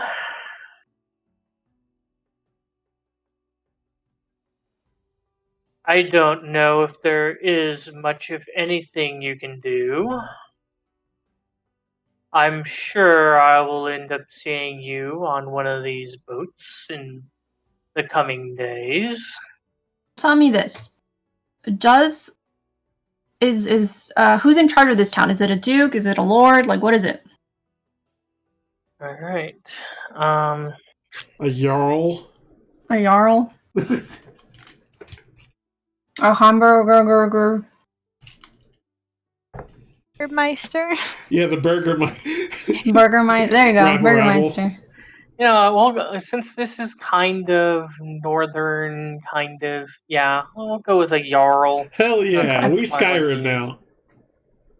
What's a jarl? It's like a lord. Yeah, it's like you a played high. Skyrim. Yeah, it's like you can think of it like as a Viking lord. Oh, that's right. You didn't. You only saw me mod. Yeah, it's like a Viking lord.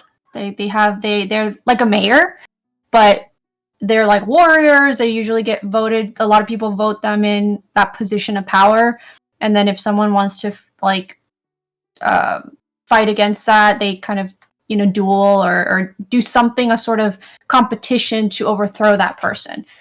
But yeah, so tell us about the Jarl, and then we'll have a couple questions. Well, that would be Jarl Strawbald. Strawbald? And I would not expect any of you to be talking or seeing him anytime soon due to situations. Such as? Plague, I think he means. Yeah, but well, at least somebody's paying attention. Yeah, but you're not answering. Did he die? Is he currently sick? Is he preventing himself from seeing his people because he doesn't want to get sick? Like, what's going on? Because I need to figure out, does he have any enemies that potentially want to take over this town and could be doing some magic shit going on here that's blocking my magics, messing with my crazy, and it's causing all these people to die. So do tell us more. Well, let me allow you to exercise that brain you do not seem to be using very often. You are a person, am I correct? Yes. Do you have enemies? Yeah, who doesn't? Then there's that question answered for you. Yeah, but my enemies aren't powerful enough to possibly curse a whole town.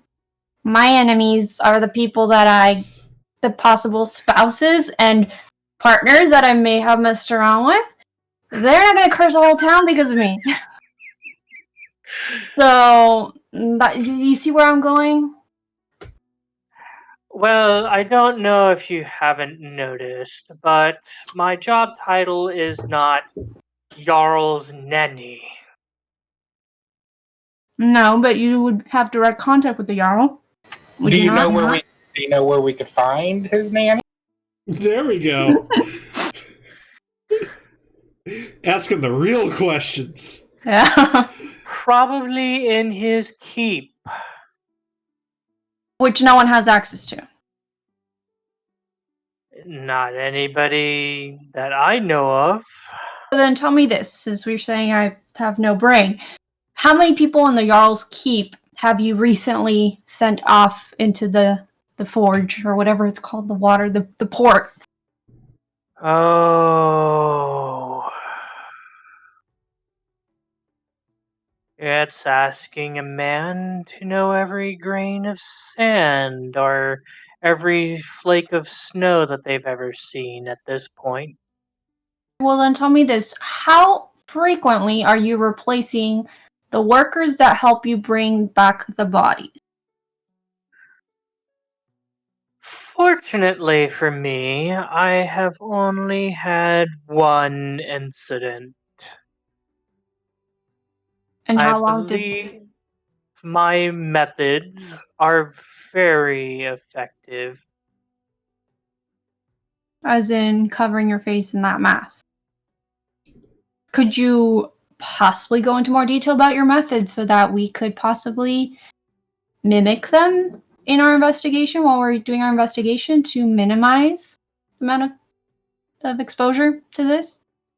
I don't know how much good it will be to you, considering you might have already been exposed, and my methods require no exposure. But that means that... What are you doing with the clothes that you're wearing every time you go to bed? Thanks, babe. Totally having... I'm doing all the medicine talk for you. For your bowel movement. I had to poop! This seems as good of a time as any to remind you I'm currently streaming and this will be on YouTube later. Yeah, babe. Okay. Anyways, let's see here. So what was your question before Lani had the poop? Sorry. It's okay. You derailed the whole conversation. What does he do with his clothes when he goes back into... Yeah. Well, we soak our clothes in a mixture. This seems to work. Oh, yeah? What's the mixture? Lani, write this. Roux, start writing this down. Writing it down. I've got my notepad out. I do not know the specific mixture because I did not create it. Well, then who created it? I need a name. You get more with honey than with vinegar. Roll me a persuasion check.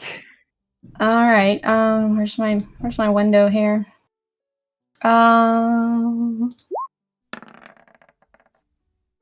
There's the honey. I'm gonna bat my eyes. My eyelashes. Let's see here. I could tell you, but then that could possibly put my supplies of goods that I need to perform my job in jeopardy. Not if we ask. Don't know what herbs you use. He told you he doesn't know. He doesn't do it. He gets it from someone else. He gets it from someone else. So, I get that I understand that you don't want to risk your supplier, but if we were to be able to ask from a distance and ask that person to leave that concoction at a distance, then we never have to directly contact them. Thus, your supplier would never become exposed to us.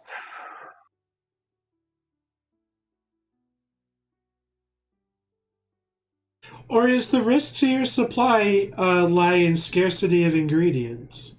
That was my next question. Very good question, Ryan.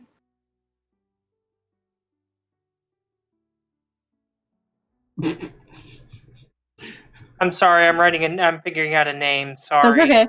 No, I just finished, I was playing Octopath Traveler yesterday, and I was doing, Alphin's story, and this kind of reminded me of that. No spoilers, that's all I'm going to say. Because you're recording this.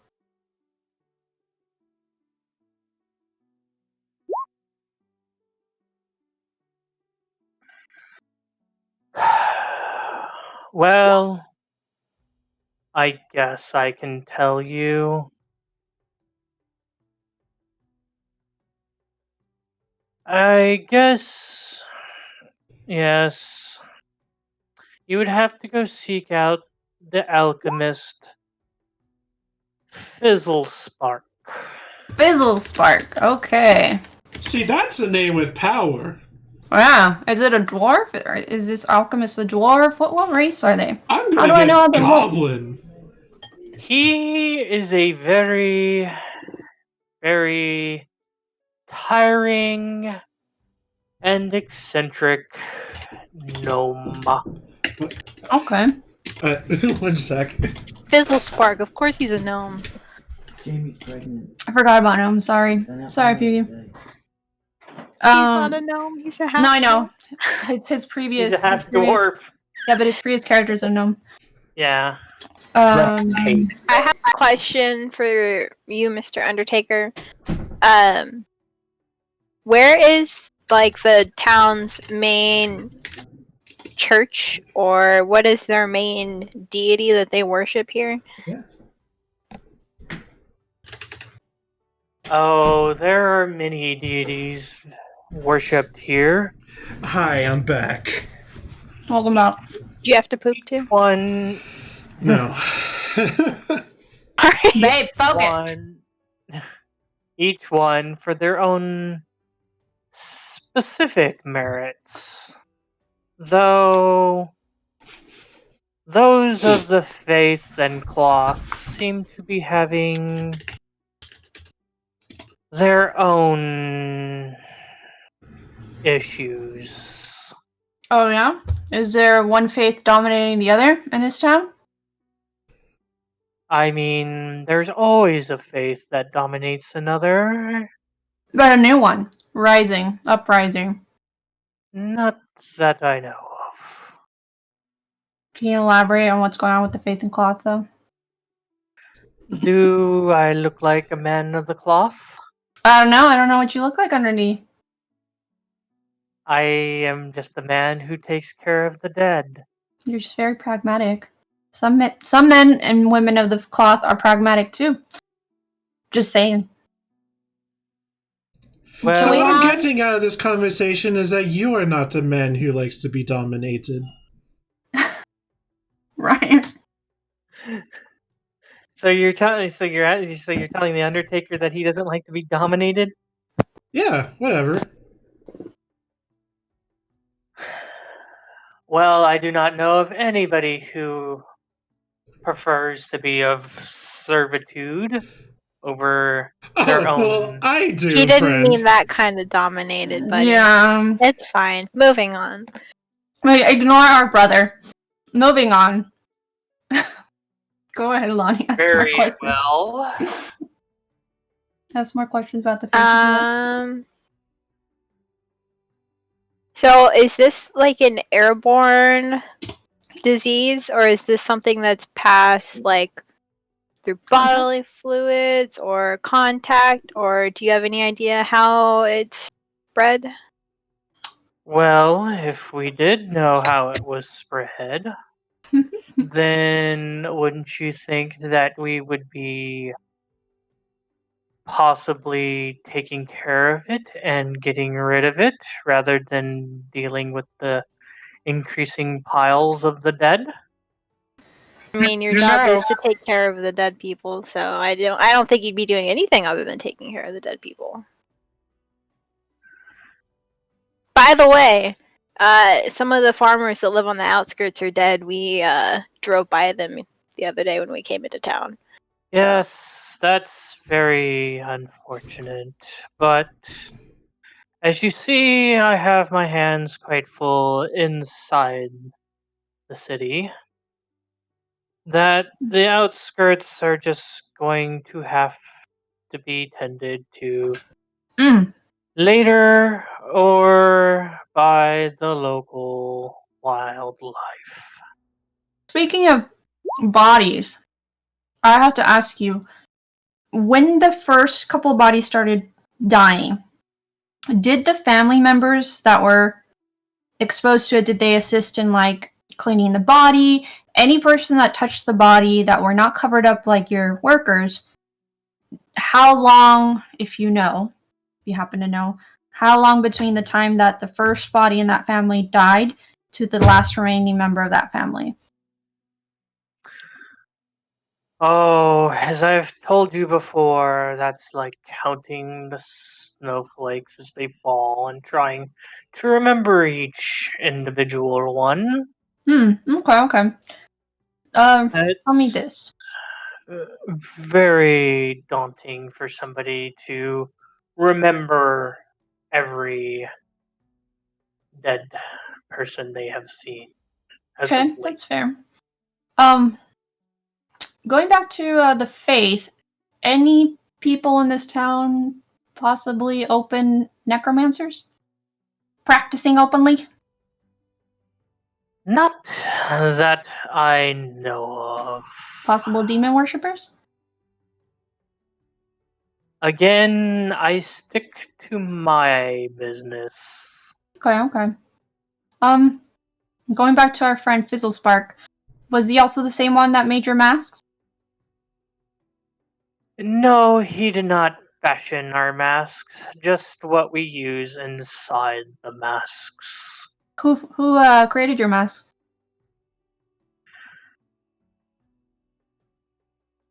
Well, unfortunately for you, you cannot talk to him.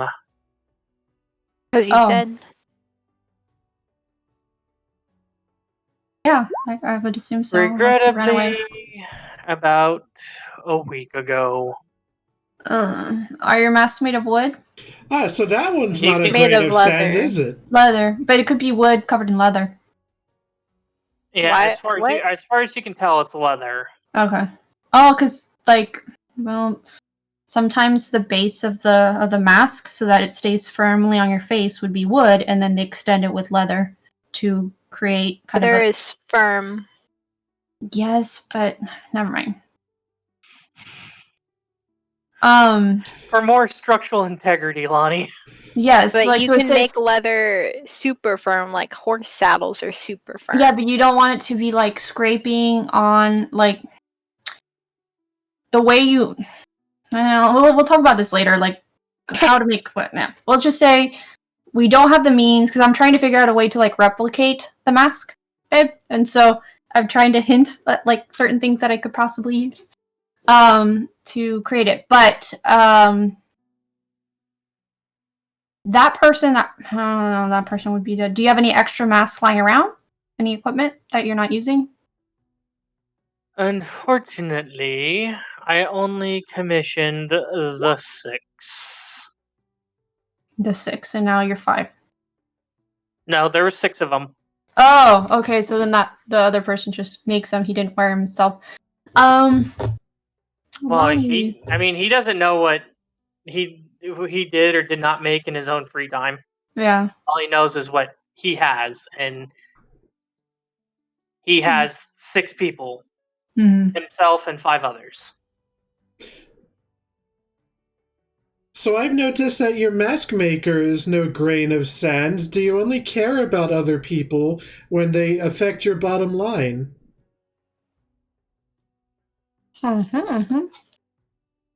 Very shrewd of you, Mr. I'm Ryan. Pleased to meet your acquaintance. Charmed. Anywho, granted, at the very beginning, yes, this was good for business. But now, it is more of a hassle. Especially when those who are supposed to pay you also end up dead.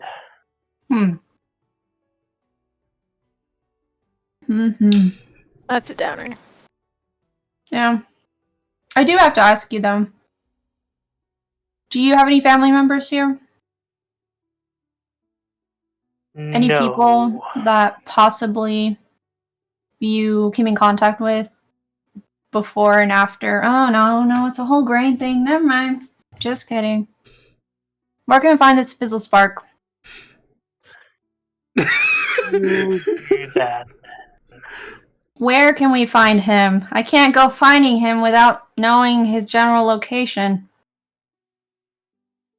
Just go to the marketing district. You should be able to locate his building quite easily. Okay. What name should we tell him when he asks us who sent him?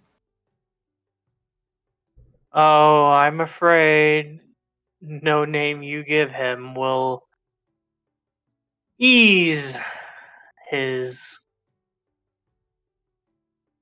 trust of people. Well, gold speaks to a lot of people, especially when it's presented in a nice package with a letter, with the name and request. So I would like to at least maybe have your initials.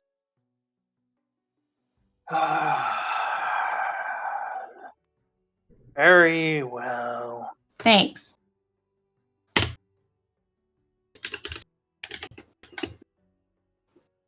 What does he call you? What do you go by apart from the Undertaker? I am coming up with a name for him now. Oh, I'm so sorry, Hesper. I am so sorry. I thought you were in character, like hesitating. I'm pulling teeth here. I am so sorry. I put you on the spot. You're like, damn it, they're actually asking questions.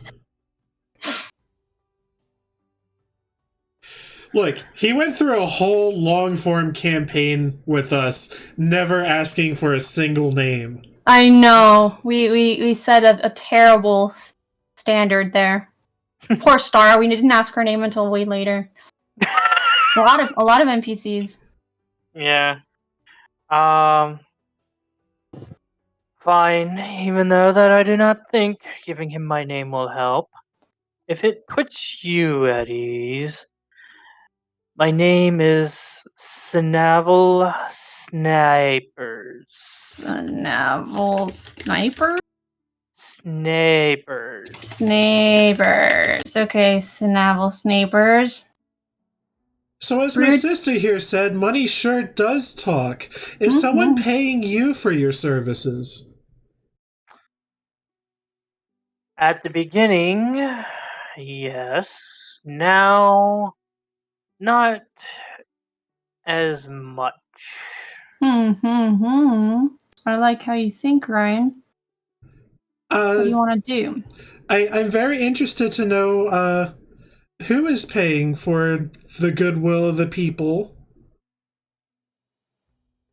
and whether or not they're just another grain of sand to you.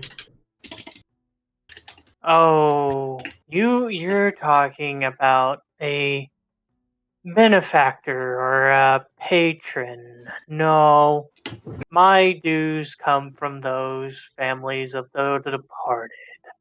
And as I've stated before, business becomes less when there's no one to collect from. Well, I have an idea. You've been so helpful, and you said that we're going to die soon. So how about, let's see, there's how many of us? 4 of us. How about we give you 40 gold pieces for your time, and potentially if you're going to have to bury us later, we have already paid you in advance. How about that? Yeah, a nice down payment for our burial. Yeah, how about that? How do you feel about that, Sinavel Snipers?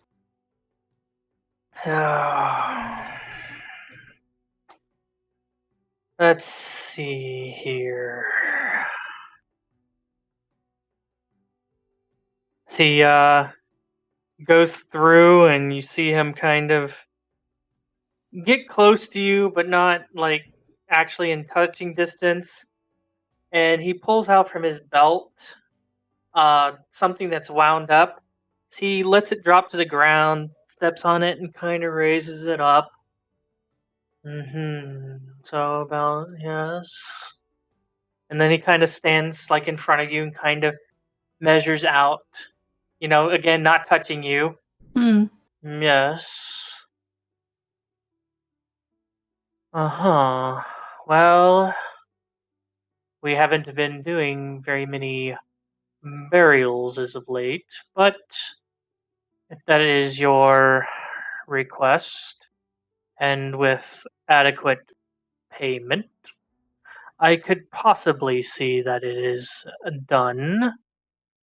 Granted, without accurate measurements, your future homes will be possibly not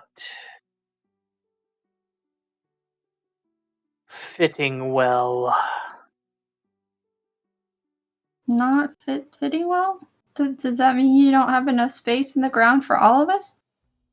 No, that's not what I'm talking about.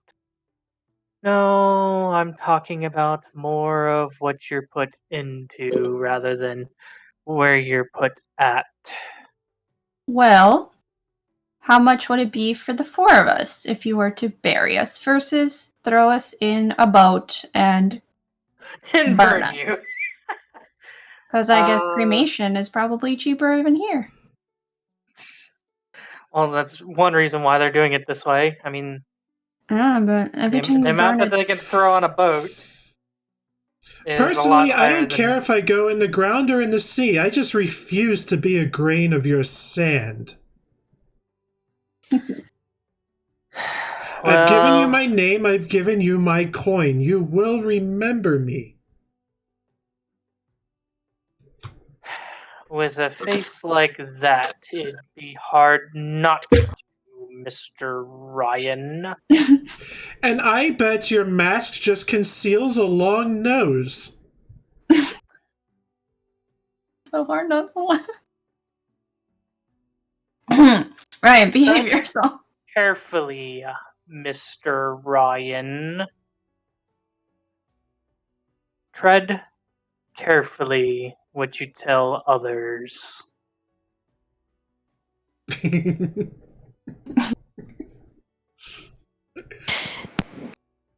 So, before my dear brother, derailed the conversation, you're saying it's going to be more than 40 gold? Yes, it will be quite a bit more, especially with these circumstances. Really?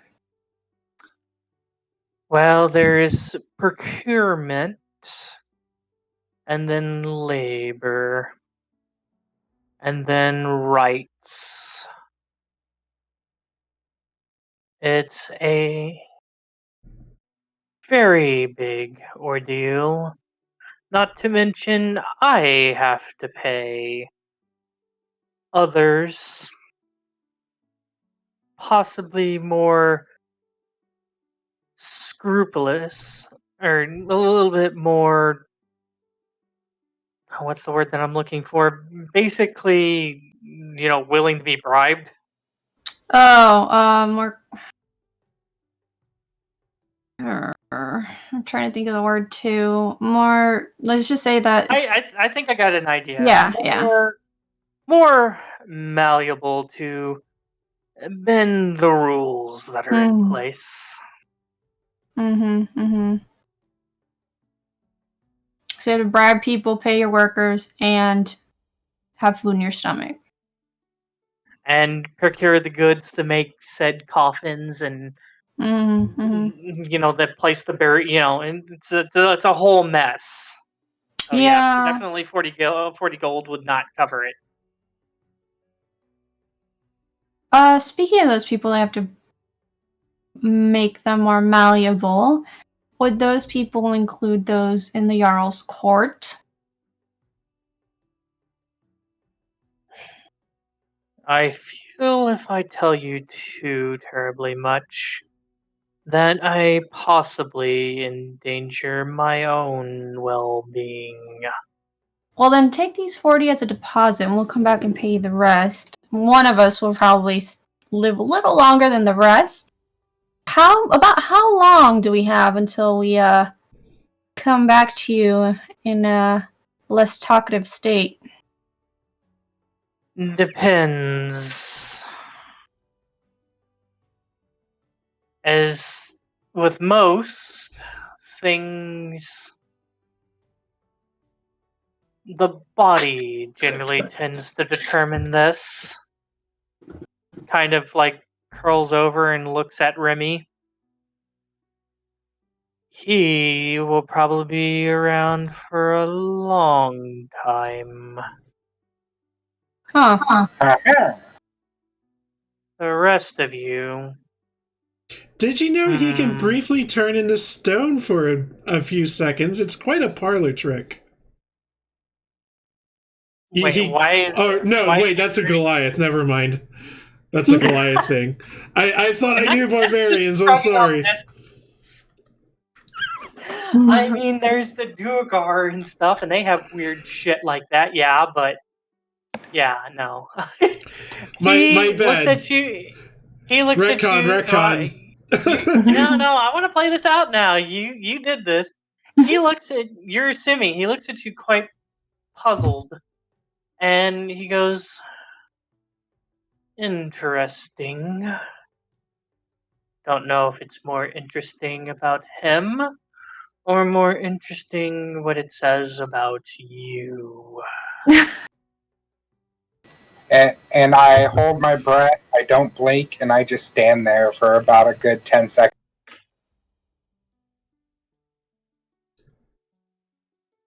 Anywho. I do have a question, though. Going back to those people, you have to make them more malleable. Could you, without saying names, could you state the manner in which you have to approach them to report the amount of dead? I have my methods that I prefer to keep as my own. No amount of gold will let you ease up on some information. After all, it's been such a long time since you've been paid. I mean, these people... Granted, that is true, but... What do you have to lose? We're gonna die anyway. What good would gold do me if I cannot go to spend said gold? At least you would have a peace of mind that what you tell us goes with us to the grave. I'll tell you what. Fatten up your wallet. Fatten up that gut. You'll last longer like my buddy Remy here. My brother, rather. Interesting.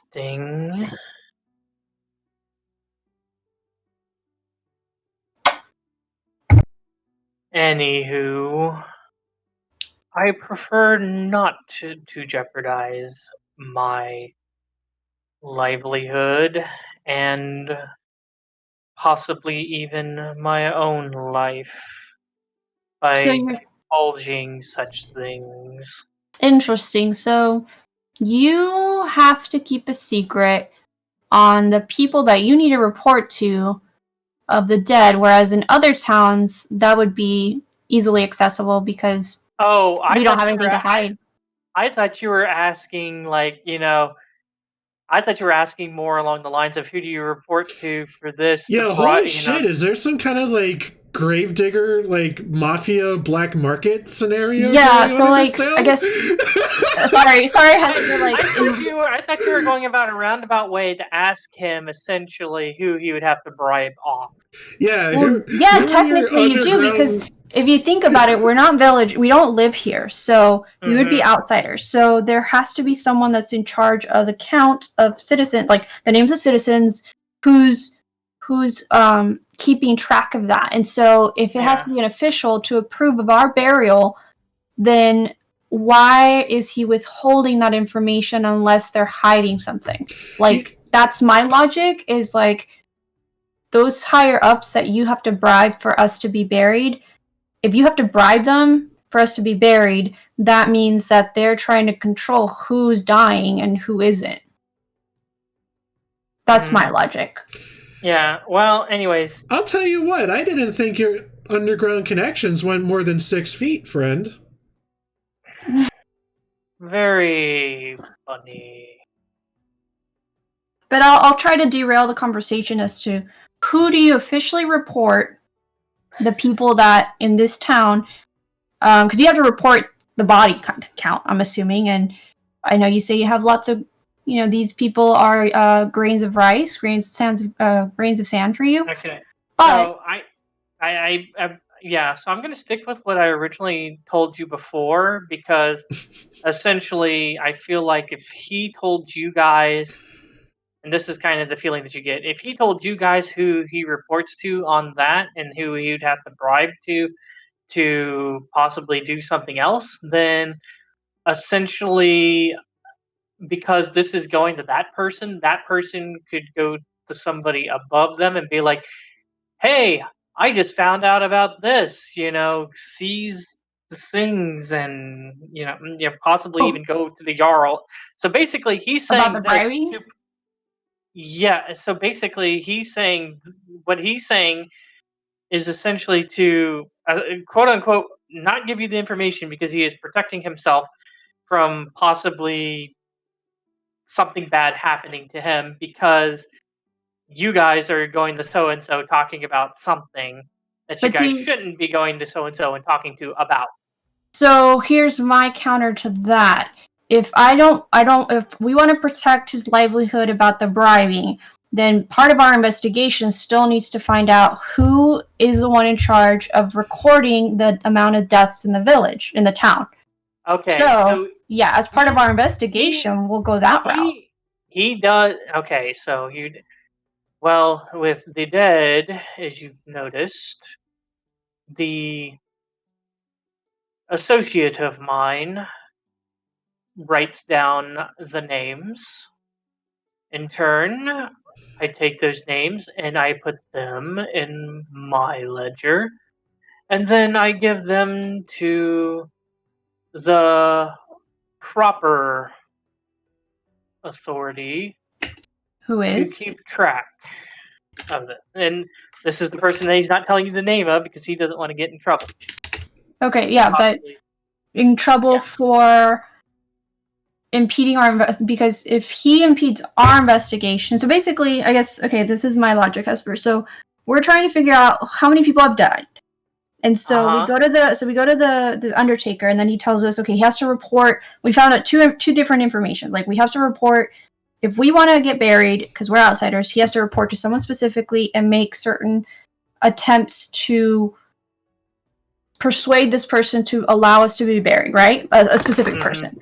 And then we have another person who, like you said, is the one in charge of having the documentation to record the documentation that states how many people have died, who have died, and that person who's not the Jarl, potentially someone below the Jarl, has access to this.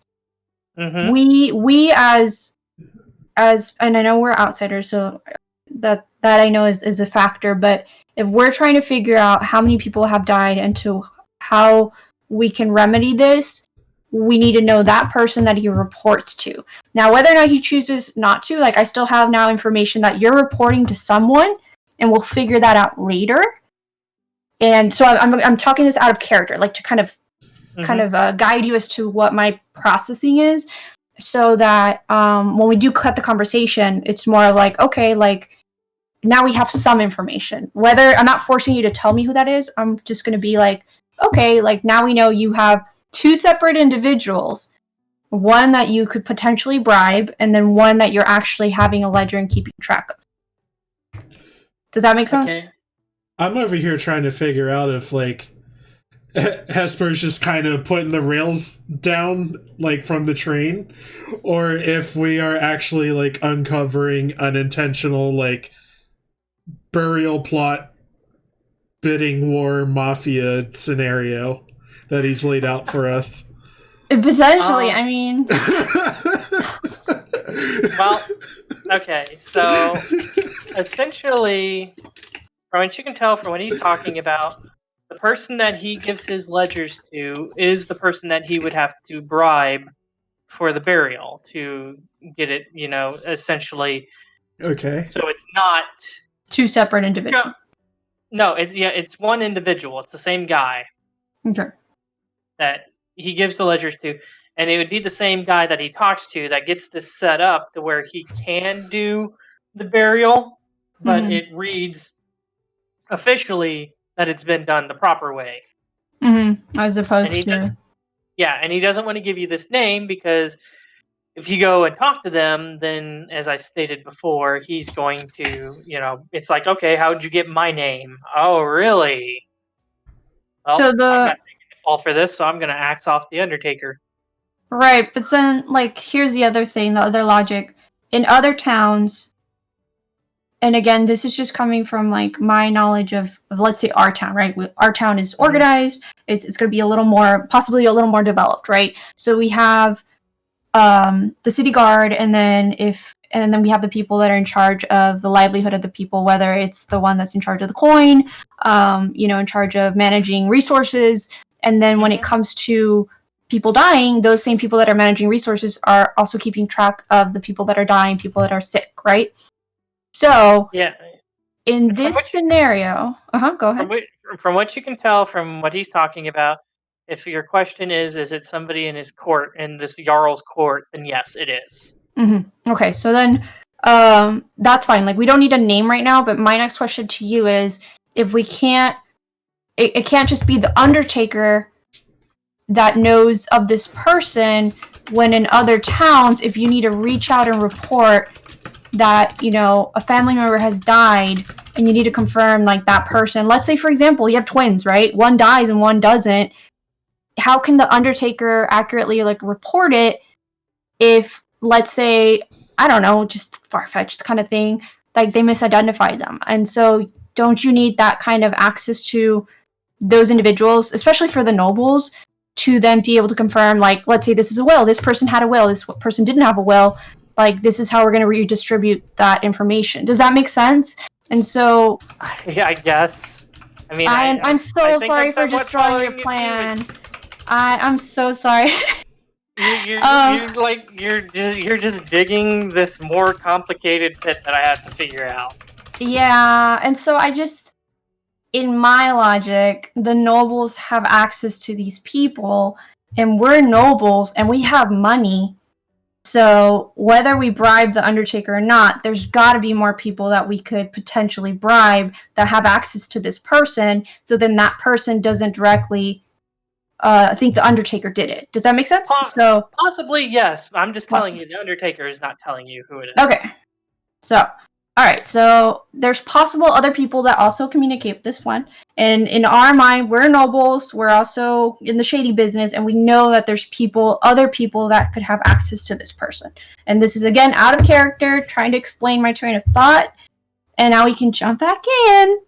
And I put on my little notes that there is someone that he reports to for the bodies, but he won't give the name because he doesn't want it to come back to him. Yo, can I get a copy of your notes later? Sure. Alright. Going back to our story. What the fuck just happened? This is like my rooftop chase all over again, but it's kind of describing fucking Undertaker economics or something. Yeah. The ethics of burials. Yeah. Well, yeah, like our dad, like, for example, in our city, our dad would know who's doing what. So we want to know. So we need to find out, then in our part, we need to find out who's our connection, who's our hookup to, who's been in contact with our dad. That's the other thing. Like, he must have had someone here. I think if he had someone here, we wouldn't be in this mess to begin with. Well, that someone here probably died. Yeah, I'm going to go with Cados' thing that he hadn't heard back from him and he didn't have any way to so that's why you guys are here. So, yeah. So, do we remember, and maybe you haven't created the name for it yet, but could we create a name that we could potentially have a lead on apart from Fizzlespark, so that we, in our own circle of shady people, try to figure out what happened to that person, and then we can kind of start pushing in that our father is so-and-so, he's from this town, he's been having trade with this individual for a very long time, and we're here to make sure that the dealings do not discontinue for the benefit of the Jarl and the people of his court, if they want to still live and live nicely. Okay. All right, so yeah, I'll go ahead and say the contact that your dad knew here doesn't tell you the real name, but does tell you the contact name that he goes by, and the contact name that he goes by is Knives. Knives? Knives. Knives with a V. Okay. Yeah. Knives, and then... Sell knives. So, one more thing to ask then the Undertaker is... Does the person that you report to possibly meet with other individuals in a specific location for possibly undisclosed conversations, because we need to be in contact with those people because our father had a connection here and we need to figure out what's going on. And that connection probably worked with your boss, and that's how we're going to get in contact with that person so that you don't take the fall. I do not know of the personal relations that my, I guess as you would like to put it, employer generally deals with. I have my life, he has his life. All right, tell me one more question then, or answer me one more question. Tell you one more question? Okay. Answer me one more question. Are there any brothels in town of the higher end where you less frequent in picking up dead bodies that we may be pointed towards? Because finally, a question I understand. Yeah, because we need to get in contact with some of our people. I have no interest in desires of the flesh. Not desires of the flesh, buddy. I'm talking about less people that have been picked up in the area, aka the nicer part of town. Well, you said the brothel. Yeah, the brothel. There's brothels in the shitty part of town. There's brothels in the nicer part of town. Well, I'm just telling you, because he doesn't care about brothels. Yeah. All right. Well, where's the nicer part of town? So we need to start there. Just like any other town, generally the cleaner, well-kept part of town. From the docks to that part of town, more or less the direction, potentially, that you could give us a hint at? Everything's covered in snow. Basically, what he tells you is that the nicer part of town is where you've already been. Okay. Alright, we're gonna... I don't know. Does anyone else have questions for this fine Sinavel snappers before we head out? Nothing that'll make him like us better. Supposed to be brought over here that never asked any questions. I know, Lani. Do you have any other questions? I totally destroyed your opportunity. I honestly don't even understand what just happened here. Yeah, me either. Me and Feugy with our 2 brain cells apiece. Oh, what? Sorry, I did not mean to do that. I'm sorry. Okay, so alright, so let's kind of huddle together here. So now we know that we have someone who's tracking the dead bodies and who is dying and who isn't, right? And then our friend here has told us that he can disclose that information, but they are part of the Jarl's court, and we do not have access to that court easily, especially now due to the pandemic, or this outbreak. So, our next bet, and Ryan's gonna love this, so we need to go back to the good side of town and figure out where there is a brothel, or any sort of, because the inn that we were at, I think, is too nice. We need to find one where there's still people that congregate, but preferably a brothel and a nice one that people aren't dying just yet, not as frequently, and they're still open for business, because everyone likes a brothel, right? So, likes a good brothel. Yeah, a good quality brothel, quality. High quality ladies of the night. All right, ladies and men of the night, remember? There's oh, both. Yeah, sorry, and men of the night. Yeah, so Ryan has a good eye on pointing out the brothels, so you're going to have to help us figure out, if we can see one in the snow and what the very fuck depressed is happening? state. I have a 7 in perception. I can do anything, but yeah. Okay. You're gonna help. You have a 1 in perception? 7. 7. Okay, yeah. So you're gonna help. Any other thoughts, plans? What do you guys want to do? Well, just to remind you, you also have the name of alchemist Fizzlespark. Fizzlespark, yes. So he's probably... Oh, we didn't ask our Sinavel snappers. He's probably in the nice... He's at the market, right? Market, yeah. Yeah, he told you in the market district. What time is it right now? Time-wise? Probably like noonish. Yeah, I would say probably about ready to start creeping up on noon. Probably 11. Do you guys want to go to the market before we go to the brothel?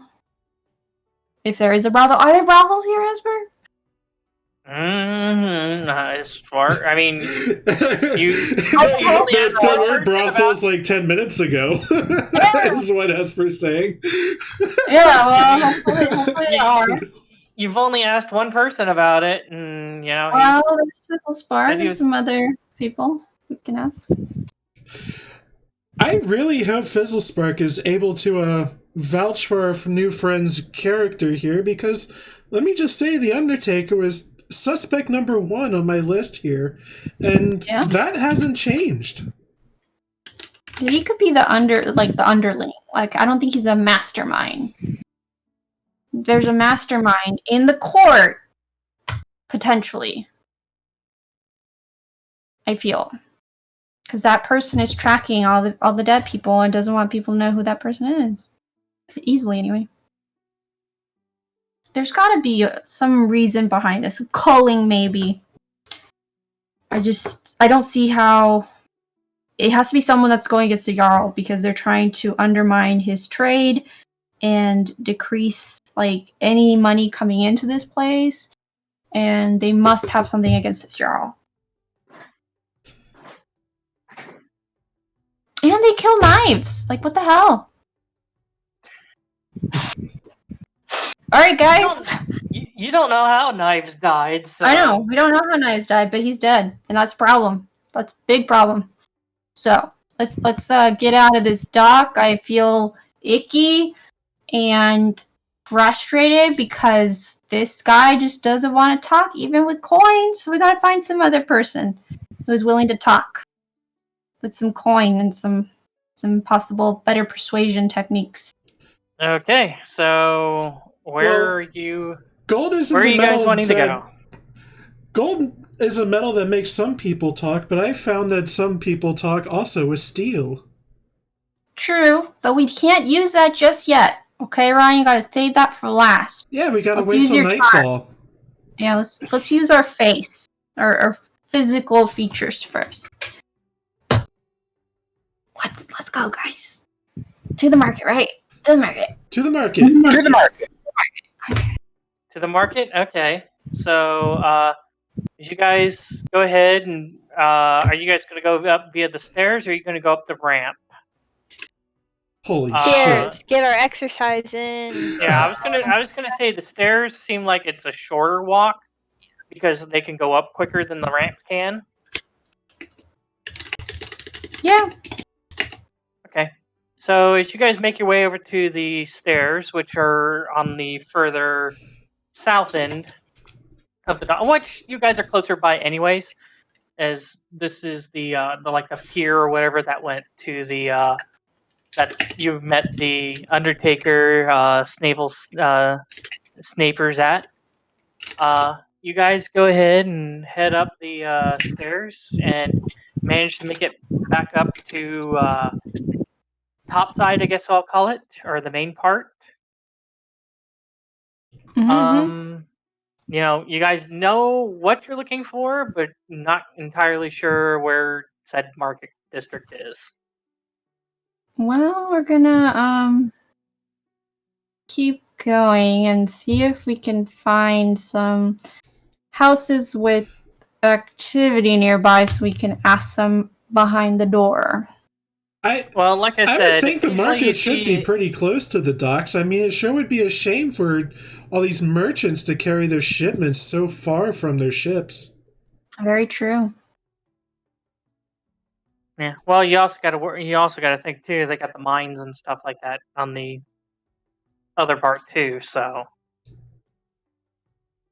but anyways, as I was saying, as you guys are looking around and such, the streets, you can tell have you see occasional people walking down the streets. Again, they seem to try to be covering the lower part of their face. Okay. Can we oh, go ahead. But like I said, there's not a whole bunch of hustle and bustle about. Can we have Ryan? Do you want to ask a person where the market is? Hey, you there! Yes, hello. We're from out of town, and we were hoping you could tell us where the markets are. Roll me just a general charisma check. Dude, I'm gonna help him out. I'm gonna be a wingwoman. What's going on? What happened? A 12. Damn it! 12. Okay. The first person that you kind of walk up to kind of notices you, kind of hears the outsider part, and just shakes their head, turns and on their heel, and walks away from you quicker. The first person? Yeah, the second? The first couple of people. Okay. Alright, let me help you out, Ryan. Let's try another set of people as we keep walking in that general direction. I will ask this time to help Ryan out because he was such a good brother.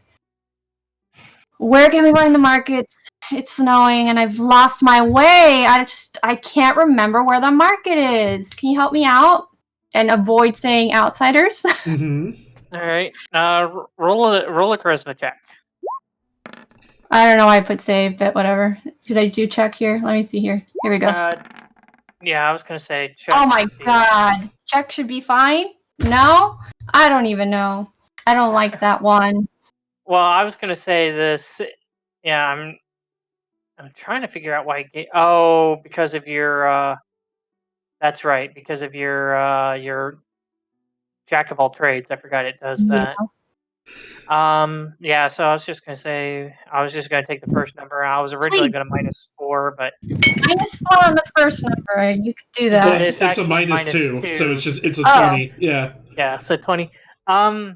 You get a little bit better of a reception. You get somebody who just doesn't really talk to you, possibly because not familiar with you or anything like that. Plus, you guys are walking around in a weird hodgepodge. You got this little tiny half-dwarf. You got uh, a normal looking person, this half elf, and then Captain Flamboyant. Yeah, Like I said, just kind of a weird hodgepodge. You get you just get kind of an extended finger, kind of pointing, kind of where you're assuming is a little bit further east but kind of halfway in between what would be the docks and the mining area. So you're assuming that it's a little bit more centralized and a little bit further pushed away from the cliffside, but not too far away from the cliffside. Okay, we're going to go that direction. Thank you. Just wave a good distance away. Thanks. Yeah. Let's go this way. They just kind of adjust their hood a little bit and keep walking.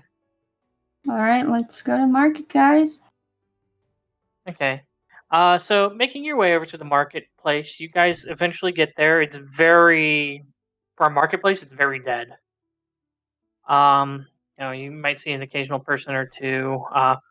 Some people trying to peddle it doesn't seem like anybody's peddling any actual goods, no specialty goods, no spices or smokes or anything like that. Generally, what you see is an occasion, people selling necessities out of anything, and very, very cautious with each other and such. But and even the stocks that these merchants are selling seem very meager and depleted. Can we see this alchemist's office building or his little Go ahead and everybody roll me a perception check. Okay, we all looking for this dude. Perception, not performance. Oh my god, I'm just fucking out of it. I am no help. Oof. Jesus, maybe we gotta do another round of looking around after we take a break. You've been walking so much. I'm guessing the snow has picked up. Yeah. Like I said, it takes a while, quite a while, but eventually you do find a building, that looks a little odd. As opposed to like the normal signs and such that you've noticed around and such. You do eventually come up, probably what the Undertaker, Snavel Snapers was talking about. That he told you that it'd be easy to spot, and eventually you do come up to a sign, and it seems like the lettering on the sign are shifting from different hues of colors. Huh. That's interesting. And it's all it reads on the sign is alchemy and apothecary and alchemy. Okay. The top part of the sign that's harder to see seems to be covered with snow, so there could be a name that's under the snowed in part, but the bottom part is what gives it away. And like I said, the letters are like just shifting in different hues of like green and red and purple and blue and yellow, just shifting in hue of color. It's very hypnotizing sitting there watching it for a while.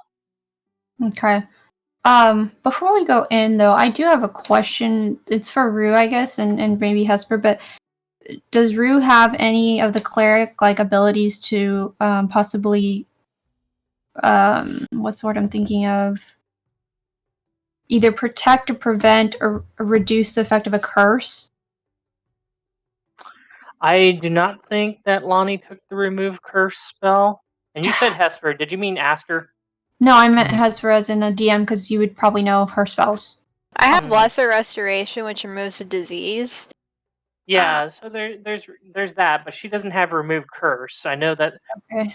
I can though if you want me to take it. Yeah, if she takes a long rest, she can get remove curse. Okay. There's generally spells for just about anything. There's dispel magic, remove curse, restoration spells.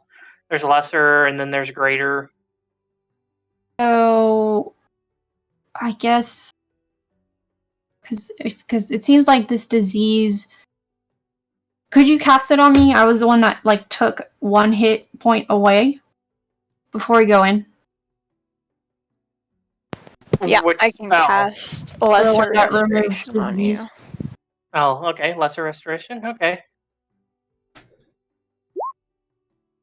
Okay. Go ahead and make sure that spell gets taken off your, the spell slot gets taken off. So as Roux casts lesser restoration on Raine, just to test and see if anything happens. Yeah, nothing happens. Nothing happens. Okay. The spell, seems like it takes hold and then just doesn't do anything. Okay. Could you put on your notes, babe, for the next long rest, could you add remove curse to your list? Just in case? Yeah. Okay. So I would like for Remy to go in because he's going to be the more hardy individual and is possibly of similar height, potentially. To go in there and ask about a specific mixture that has been apparently good at repelling this sort of disease, preventing it from affecting other individuals. I don't know if he's still walking the dog or not, PV. I'm sorry. You want me to do the talking? Hell yes. Yeah, I mean, try it. You just, I know for sure I'm infected, so. Okay. Alright, I walk in to the alchemist store. Okay, so as you walk up to the shop, you see kind of like lights and such going, kind of flashing and such in the window or flickering in the windows. If you walk up to the door and you try to open it, it's just like, it's like great. Apparently, I guess it's locked. Oh. Oh. Hey guys. I think it's locked. Can you look through the window? Is there anyone in there? Well, as I stated before, the windows are frosted over, but as I stated before, you can see like light flickering inside. So there is light. Is there any? Go ahead, Phoebe. Oh, I was just gonna knock on the door. Yeah, do that. What were you gonna say, Lani? That was Cados. I didn't say anything. It was Oh, me. I thought. Okay, sorry. You sound similar. It's okay. I was gonna say if knock, and then if not, see if there's space underneath the door to slip a note. But knock first. I think Finn is at my door again. I'll go get that kitty. Alright. Ball's in your court, Feugy. Are you sure that you don't? Oh, I give the door a knocking. As you bang on your metal desk.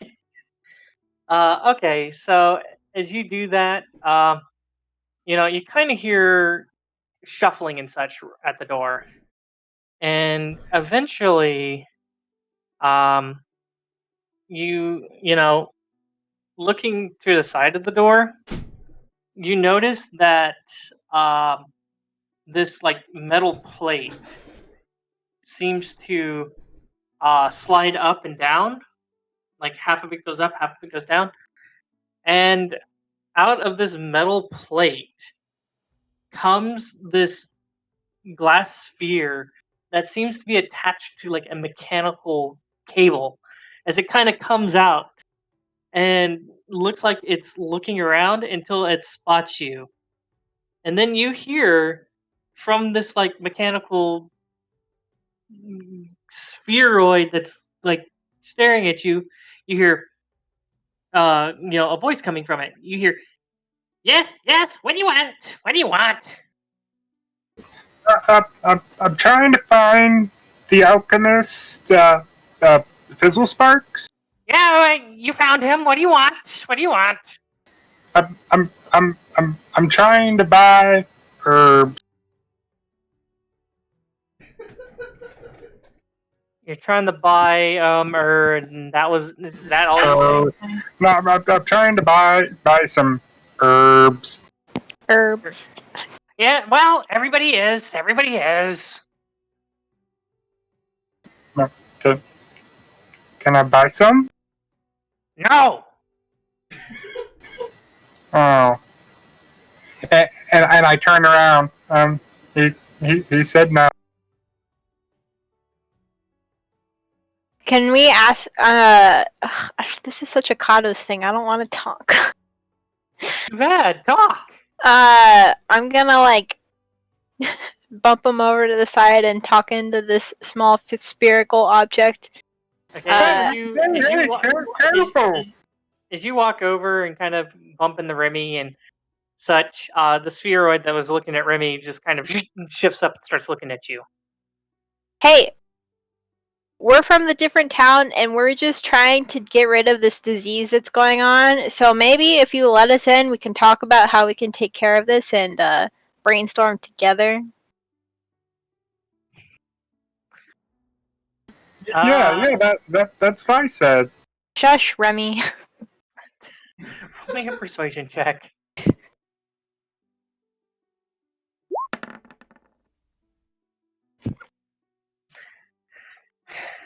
So you hear a voice coming from, like I said, from the orb, and the orb's like, no, I can't let you in. You might be infected. Yes, infected, and I am not going to die to this, whatever it is. No, No, I need to find a cure. Yes. Now I Hey! It is my freedom to come in to your store and purchase items. Well, it's my freedom to distinguish what customers may come in or come out of my shop, and you may not come in.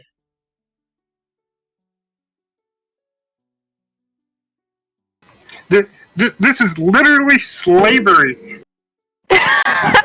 This is literally slavery? Is that what you said? Yep. Now, call it whatever you will, and I don't care. Now, if you don't have any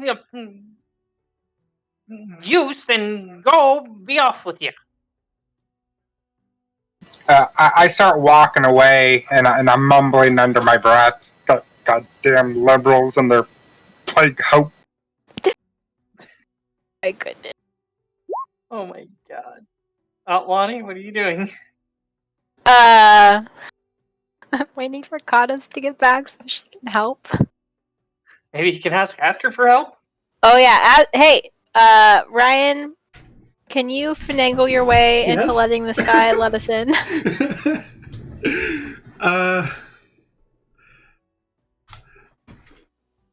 Hesper, can I teleport through windows? You have to see where you're going. I can see through a window. Yeah, but it's iced over. I can thaw the ice with my hand. Alright, I'm gonna... Oh no, I'm not. Never mind. No, never mind. I know how to D&D. I can just, like, bamf in there, right? Just give this guy a nice spookin'. Well, let's see. Is that something we want to resort to? I mean, A, you don't know what he's capable of, and Am B, I able to cast friends on a floating orb? You have to actually see the person. Yeah. That's what I figured.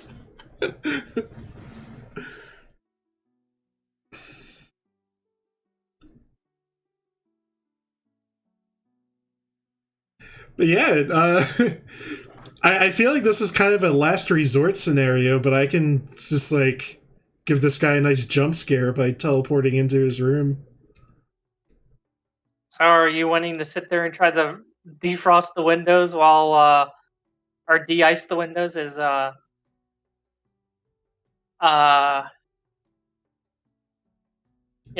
we're trying to figure out when Cados will be back? I'm currently offering my fellow players of this role-playing game the nuclear option, and I'm waiting for them to accept it. I think we should wait until Cados gets back. Well, who knows how long that's going to be, so anybody else have any other ideas? I tried my, freedom route. I mean, this is the city of Dunreen. This ain't, communist China. Oh, man. You and my father should have a conversation. Same.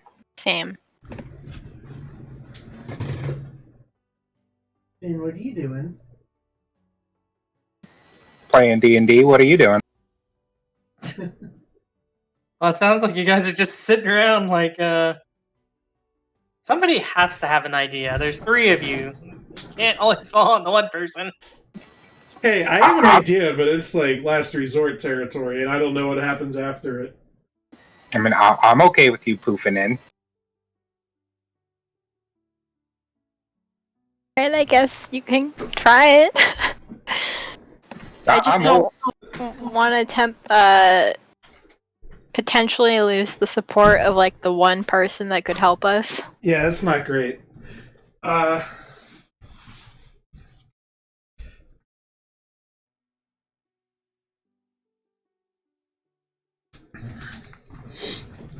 I love how it's like. Okay, hey, hold on. Is this thing on? Hello, yes. How does this work? How do people pay you for your goods and services? I want to be served,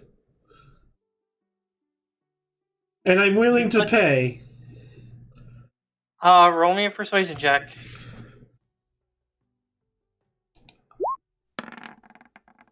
Oh yeah, there we go.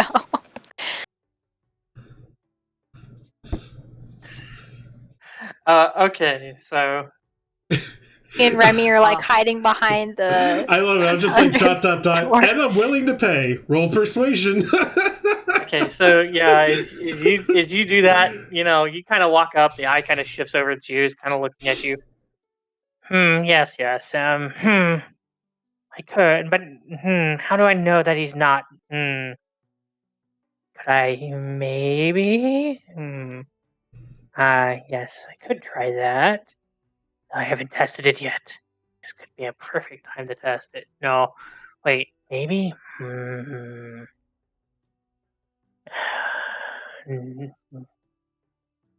Yes, yeah. Oh, see the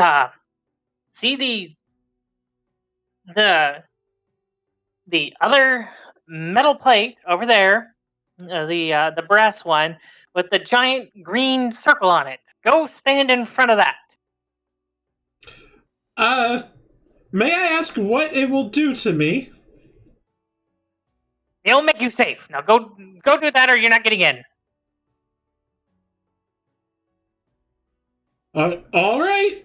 I'm standing on the plate. I'm not standing on the plate yet, Hesper. You're not standing on the plate. The eye is staring at you, and it's like, I can see you. Oh, now go stand over there. By the way, go stand in front of the plate. Oh, you got me. Deception failed. Okay, here I go. I'm standing on the plate. In front of it? Okay. As you do, it slides open left and right. And then all of a sudden, you see this weird kind of like this cone kind of like come out from there. And you see, all of a sudden, you start hearing a low, like kind of like a low hum. Just like, and then all of a sudden, just sprays out of this funnel cone this blue, foamy hand sanitizer. Basically, just out of this cone and all over you. Will this stain my clothes? No. I've tested that, and don't worry about it. No, it won't. These clothes are very expensive, and now they're all wet. I hope they're not ruined. They won't be. No. Anyways, get over to the door. Okay, I'm at the door, Hesper. And you hear like crazy like conspiracy theory kind of guy, like 30 locks unlocking on the other side. Oh, I thought you were gonna explain to me that this gnome has a tinfoil gnome hat. Anyways, he's undoing all these locks. You hear the last lock undo, and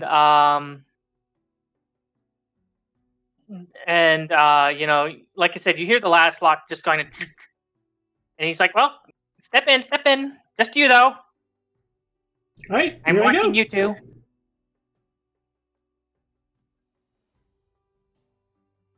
I step into the door. Okay, you open the door, step in, and close the door behind you. As you do, it kind of looks like that you're in this. You're in like a fucking airlock, basically, of like D&D ancient, like or not ancient, but D&D medieval airlock, basically between two doors. And as you step in, the other, you hear kind of like a shink, and just kind of slide over the door just to make sure it doesn't open. So do I get naked in here or anything? No, just stand there. And then all of a sudden, you realize from the ceiling, this lamp just kind of drops, and just kind of like, wow, you kind of just hear, and the room just lights up. This red color is this blue foamy liquid that was sprayed on you. Just seems to just dry out and basically like evaporate. And after that's done, the next door you hear, like again, 30 fucking locks, just getting unlocked as you hear the last lock undo.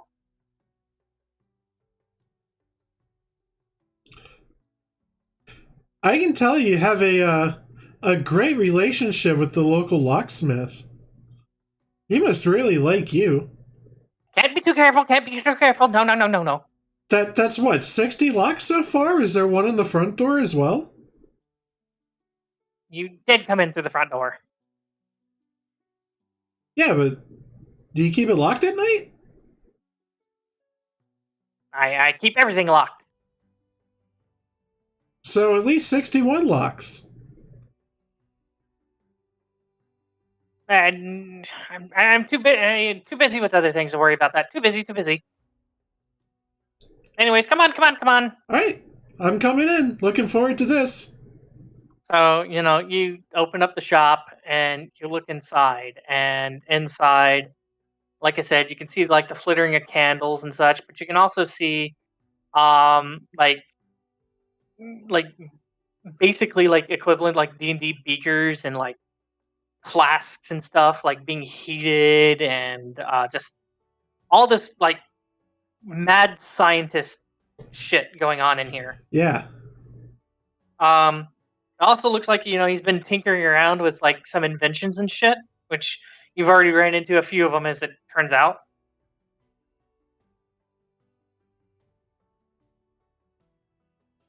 Okay.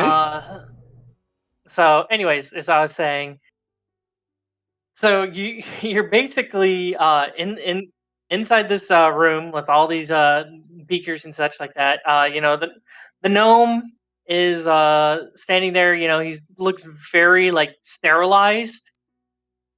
He's wearing Don't touch me. I'm sterile. basically. He's wearing these like giant goggles on his face. You can't see his eyes. It's this long, well kept beard, and mustache. The mustache like protrudes out to about where his ears are as they curl around. Okay. He's completely bald on top, and so he's not wearing a hat. No, he's not wearing a hat. No. Holy shit! And he's he has like thick leather gloves and boots on, and some good like well made kind of like work pants. Like I said, very sterile, very clean. There's not a spot of anything on him. As you take a look, like I said, the shop is just bubbling and just all this stuff going on around you. Hesper, I have a question. What's it smell like in here? It smells like it smells like it smells like if a hospital was held in a garage. Gross. I'm into it. So you smell all this like medicinal like herbs and stuff like that, and like medicine, and kind of have like a little bit of hydrogen peroxide, a little bit of motor oil. Yeah, basically. Yeah. Because of his like tinkering and shit that he does. You notice like, for example, like, he has like laid out in one like on this table, he has like what looks like some beakers that are bubbling liquids through tubes and dripping slowly into like another container. And like next to this container looks like a bunch of like brass copper with glass like syringes. Okay. Yeah, he's you can kind of tell looking at this and stuff like that he's kind of he's very paranoid about this shit, but also at the same time it looks like he's trying to figure something out. Yeah, I like this guy. So, if you don't mind, sorry, go on. Sorry. None of the rest of you know what's going on inside. The only one who's inside is Ryan. Okay. And all you guys saw was just all of a sudden, like, because Cados was missing. I'm kind of recapping. Yeah, thank you. All you saw was Ryan talking to this, because, like I said, it's like this crystal sphere on the end of this snake, like mechanical, like, yeah, you've seen like those mechanical like toilet snake things. It's kind of like one of those that stuck out and it's kind of looking at you guys and stuff. And eventually, Ryan was told to go stand in front of these two copper sliding panels that had like a green circle written on it, and they opened up. There's a low hum, and this funnel came out and just plastered him with like blue, foamy something. So he was sterilized. Oh, good. Mm-hmm. Yeah. Oh, good job, Ryan. That's all you guys know. Okay. Anyways, as you kind of like walk in, like I said, you're in the shop, you're looking around. As you're looking around, all of a sudden you notice this very weird, like floating orb that comes floating in your vicinity, and it just kind of like looks around at you. And as you do, you notice that like the mist that's inside this orb kind of formed the shape of a dog head. And the dog goes inside this like little glass orb. It's very small. Hey, hold on. Social distancing. 6 feet, please. That's true. Don't mind him. Don't mind him. He's not going to do you any harm. He's not even real. So, you want me to start from the beginning, friend? He's just a chemical that's been put together inside of a spherical glass sphere that has been magically imbued with sentience and thinks that he's a dog. That last part's kind of a failure, but oh well. I have questions about that. I'm not sure I want answered right now. So do you want me to start from the beginning? Do you want to hear why I'm here? Do you just want to get straight to gold tax? Well, I mean, let's face it, with the things that are going on right now, I'm about 99.99999999999% sure that you're here because you want some kind of cure or medicinal herbs or something along the lines that will get rid of the evil thing that's happening to everyone in this town. And, I'm trying my damnness, but, I haven't gotten around to anything yet. But, I mean, some things kind of work, but, some things kind of don't. And there was that one guy who exploded, but, oh, wait, they didn't hear that, by the way. I won't tell. Good. We gotta, science has to keep moving forward. Yes, it does. Doesn't matter if somebody went. Can't make an omelet without cracking some eggs. Exactly. I'm glad you know exactly what I'm talking about here. Yes, good. Anyways, yes. You want to buy something like that, correct? Yes, I want the good stuff. Yeah, well, unfortunately, little issue with the good stuff. I can't wait to hear it. Well, you gotta test, figure out, test, figure out, test, solve, figure out, hypothesize, test, yes. Anyways, after you get done with all of that, you tend to have less materials than what you originally started out with. So, less materials generally means less good stuff. Does this make sense to you?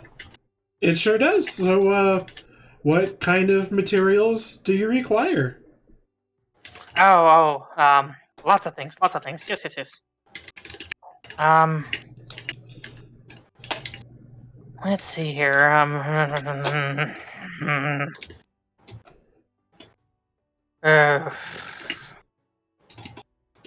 Lots of calculating. Yeah, he's just kind of scrounging around. You're watching like sheets of parchment just go all over the room.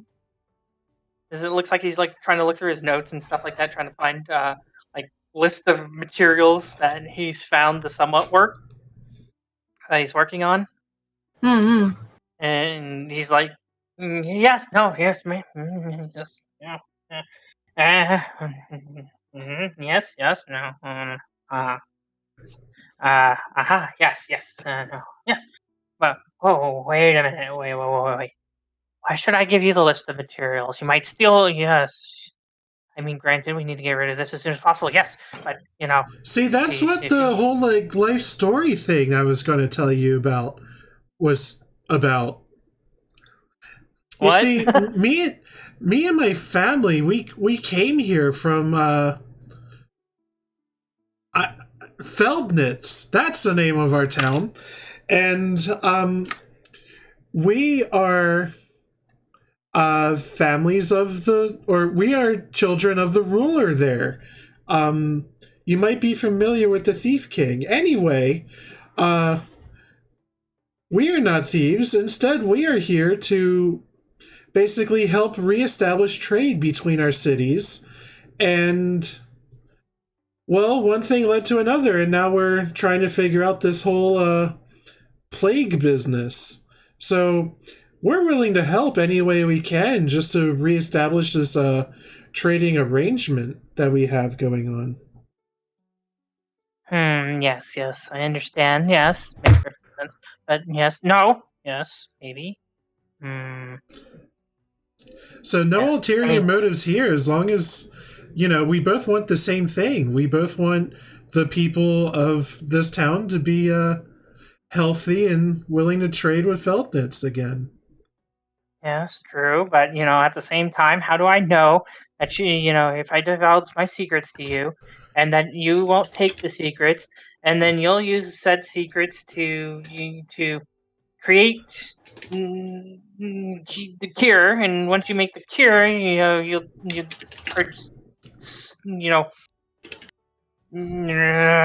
because I'm clearly not as smart as you. I couldn't handle all the research you're doing. Roll me a persuasion check. Oh, good job, Ryan. I hope cross my fingers. Solid roll. He kind of hears you, go, talking about how smart he is compared to you. And, this seems to pique his interest. He's like, yes, there are quite few that are smart as me. Yes, yeah. Yes. But how do I know that you might not be as smart as me to figure it out? But at the same time, how do I know that you don't have friends that are smarter than you that can figure it out? And if they know how to figure it out, then they would be able to do that, and then they'd charge exorbitant prices. And and then no, I can't. No, but then I need those goods to get no. He's just basically running around in circles, talking to himself, of like positive things and negative things.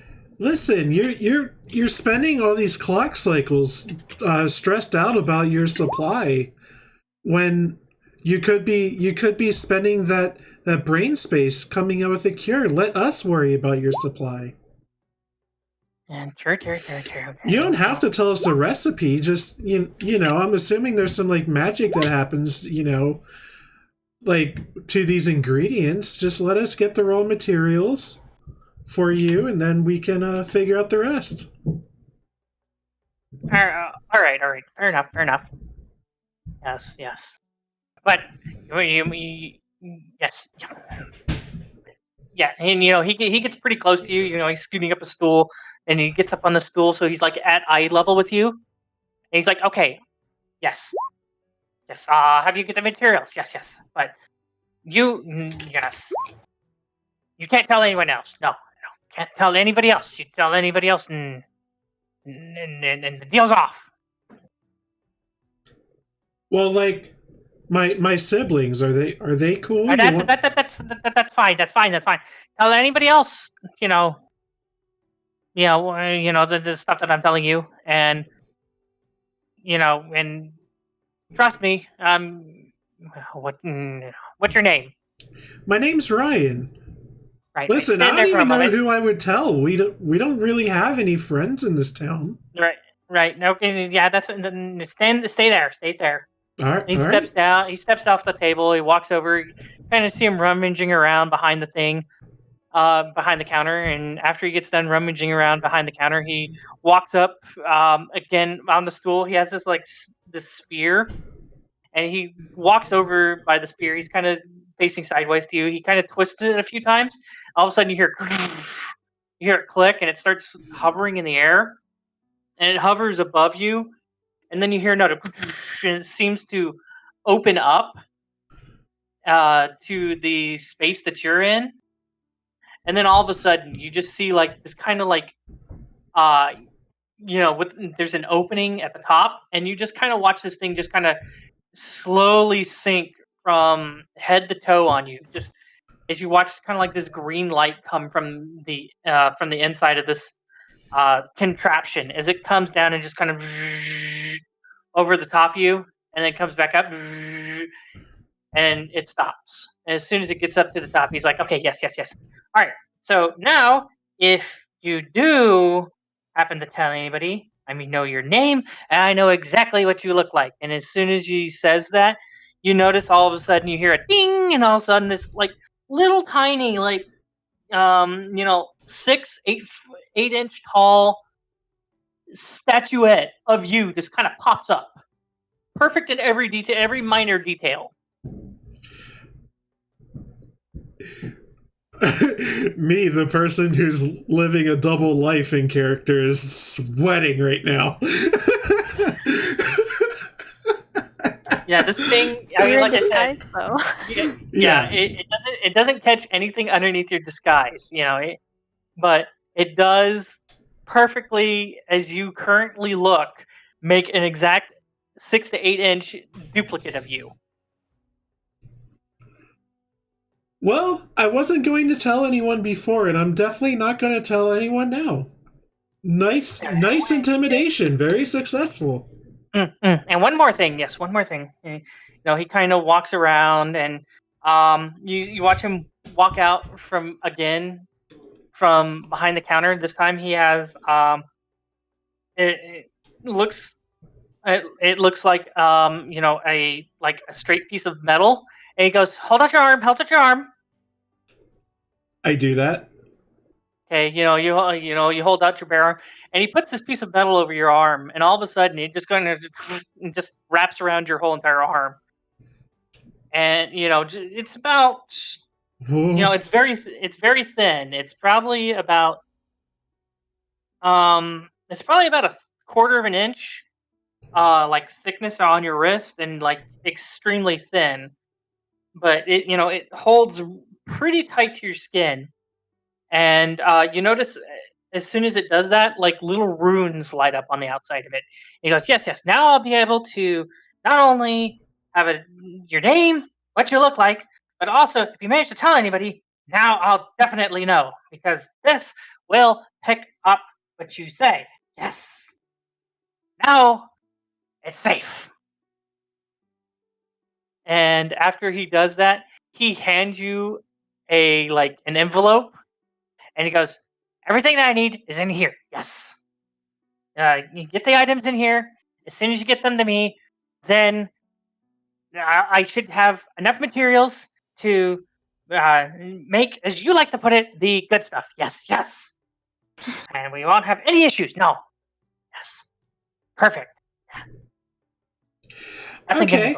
Well, I would like this bracelet off as soon as possible, so I will speak with my siblings, and we will get this stuff for you with much haste. Yes. Well, like I said, I don't want any random chatter. So as long as you don't make mention of the words that are on this list, it will not. You or anybody within the vicinity of you make mention of the words that are on this list, it will not activate. So, any nonsense that I don't need to hear about, I won't hear, because I don't care. I just need to know if you are going to do things that are going to be bad for me. Yes. All right, got it. Thank you very much. So I will show this list to my siblings, and we will be on our way. Yes, you do that now. Yes, and yes. Yes. Hold on. And he goes behind the counter again, and he comes back out, gets back up on the stool again. He has a vial, has a little ball on the end of it. He kind of aims it at your face and goes. He kind of sprays you in the face a little bit. Okay, what does this do to me? Trust me, you'll be happy. Yes, very happy. Does it have a scent? No, it has no scent to it at all. And as soon as it hits your skin, it seems to dry immediately. Okay. Some nice face toner. No, it's he's like, you'll be happy. Yes, it will help you. Yes, you won't get sick. Yes, you shouldn't get sick. Hopefully, yes, yeah, you shouldn't get sick. They're 90% sure not to get sick. Yes. I'm not waking up tomorrow morning, am I? No, you will. I mean, there is 10%, but I mean, no. I mean, 90% is good enough. Yes. All right. Off I go. Before you put any other contraptions on me. Yes. And the quicker you get back with those materials, the quicker I can work on the stuff. Yes. Yep, that's what I'm worried about now. Okay, toodaloo. Yes. Bye. And I head through the airlock, hastily to meet up with my siblings. Okay.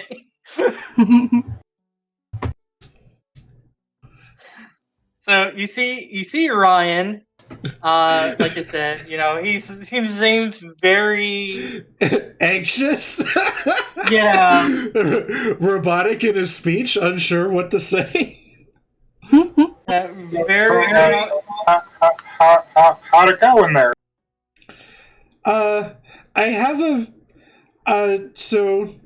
I have a very cool new wrist accessory that reports back anytime I say any of the words that are in this envelope.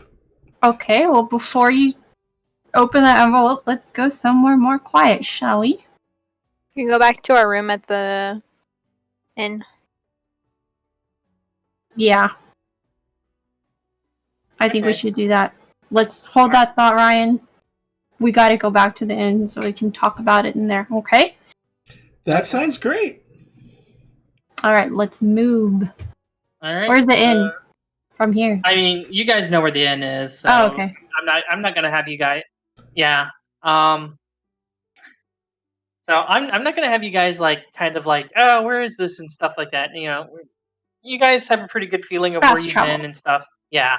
So except I super don't remember that one alleyway where I gave a hobo some shoes. That's alright. You probably would remember the alleyway if you saw the alleyway. You just don't remember anything between the alleyway and where you were going. So, anyways, so it takes you guys a decent while because it's not super close, but it's not like it's on the other end of town.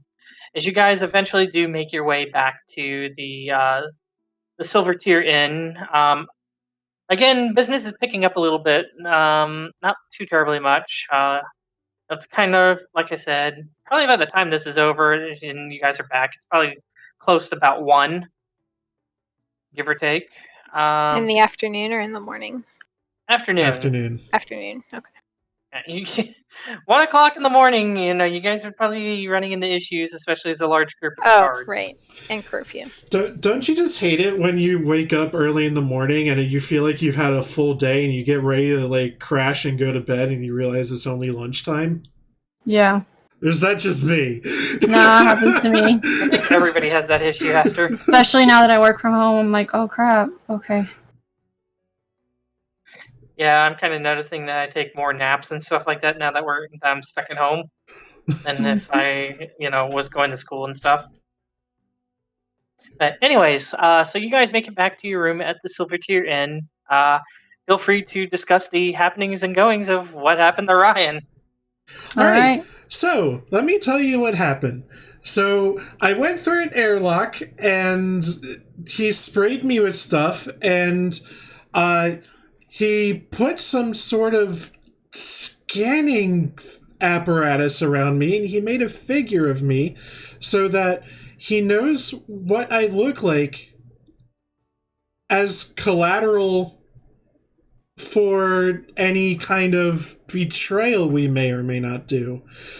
So I'd really rather not betray this guy. He seems like a pretty good fellow, just, trying to make a cure, and he wants to protect that very much. So he gave me a list of ingredients to procure to better assist him in making us, cures and tinctures and whatever else we might require. Yes. Okay. Sorry, I talked for like 10 minutes and I'm tired. That's okay. So tell us more. Like, what's this list? Show us. Let's see what we can. That's a Hesper question. Yeah, let's see what we can interpret with this list. What are we working with? I'll have to get back to you guys completely on the list. Oh, I don't okay. have that written up yet. So does that mean we're just calling it here? It seems like a good time for it anyway. Yeah, I think we may have to call it then. Yeah, it's about 11:30. I mean, like I said, if there's some other little minor things you guys want to go over now, feel free to. But I think other than that, this is probably a good point to call it, because you guys talked to the Undertaker, got some information out of him, talked to Alchemist Fizzlespark, got some stuff out of him. We uncovered some intrigue in a weird, unexpected place. Yeah. Yeah. So, like I said, if you guys want to, role play a little bit and such, and any other stuff that or if Lani, while you guys are going over this, wants to try to talk to her deity or whatever. Yeah, Lani. Yeah, sure. I'll talk to my deity. What's his name? Kilgore. I'm feeling pressured right now. Okay. So as you kind of sit in a meditative stance, you burn some incense. As you're kind of sitting there, are we here in the room? Yeah, you guys are in the room. You guys are talking about the other. You guys are kind of talking about what happened at Fizzlespark as she's kind of going through this. Yeah. And she seems to be looking for some kind of guidance and self-reassurance through faith. And as you go through this, and you feel you opening your senses up towards faith, Lani, or should I say Roux? As soon as you feel like at the point that you would normally create connection, and through your deity, generally, unless you used a actual spell, where you would get some kind of vague understanding and such from your deity. It seems to be very, very distant, and you feel kind of cold, which is odd. Okay. Can I try and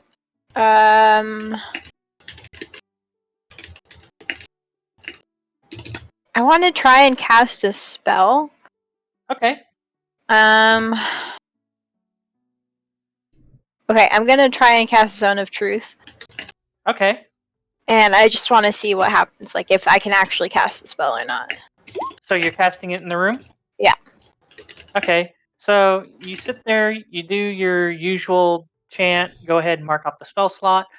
and you cast. What you're assuming is the that you cast the spell. Now, yeah. So everybody else needs to either make a charisma saving throw or just say that the effect takes effect. Charisma. I need someone to willingly be put under the effects of the spell. So yeah, the effect just takes effect on me. Okay. Yeah. What about the rest of you? Does this spell take up the whole room we're staying in? It's a 15-foot so basically there's like this 30-foot bubble. So there's probably a good portion of the room that she's taking up, yes. Okay. What's your save, Lani? 17. Okay, right, Raine fails. Can I dive out of the way into a corner of the room? If you want to dive into a corner of the room, sure. Do I have to make any kinds of check? Oh wait, I can just teleport. Yeah, I do that. Okay, so is there like this? Can you be any more suspicious? Yeah, so you're most suspicious of suspicious brothers. Just ducks into a corner. Okay, so currently, Raine and Remy, any questions that you're asked have to be answered truthfully. I'm gonna ask some things that I know are untrue, just to make sure that the spell is working. Unfortunately, I don't know a whole lot about either of you, so... Yeah, I'm the one that people know about, oddly enough. I'm gonna ask them both if we are not children of the Thief King of wherever we're from. Something along the lines that I know. Okay, so you're asking... The question is, we are not children of the Thief King of Feldnats, correct? Okay. Well, answer the question, you two. Yes, we are children of the Thief King. Well, except for you, but yeah. So it worked, and they are telling the truth. Yeah. Okay, that's all I wanted to know. I guess I'm gonna drop the spell. Okay, the spell is dropped. Before you drop the spell, I whisper to myself, so nobody else can hear me. But I just whisper, I'm really afraid of this plague, but I'm really worried about the economic, downfall of the city and how it's going to affect our family and our money. So I am just pretending that it's no big deal and we need to just open up the city. But really, I'm really afraid. I'm going to fucking vomit. Roll a perception check to see if I hear that. Yeah, go ahead. Whoever, roll a perception check, and I guess. Wow. I was gonna say roll a deception check. For me? Wait, he's literally incapable of deceiving anyone right now. Yeah, he's under the effect. Well, I'm saying deception. Not deceiving anyone, though. I'm saying deception because he's trying to be very quiet about it. Oh. All right. And okay, so yeah, definitely Roux hears every little word that comes out of Remy's mouth. I mean, I can hear you breathing from here.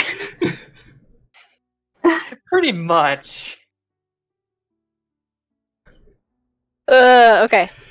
Alright, that's all I wanted to check. Alright. So, you do know that, yes, your magic is working. Though, for some odd reason, the connection to Ryan's and Raine's patron seems to be weak, and the connection, it seems like, to your deity seems to be weak. Oh. Yeah, weak connections. Carry on, and then I wanted to do something about what Ryan had said earlier. That's all I was gonna do.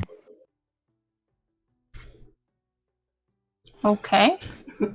I'm gonna pull out my sword and I'm gonna gently cut my hand and with that sword and kind of spread my blood across it and see if I can wake up Lazarus again. Okay, so you do that, and you cut the sword in your hand just enough to cause it to start bleeding, and you wipe your blood on the sword. Yeah, just like smear it a little bit and then see if that kind of wakes Lazarus up a little bit. I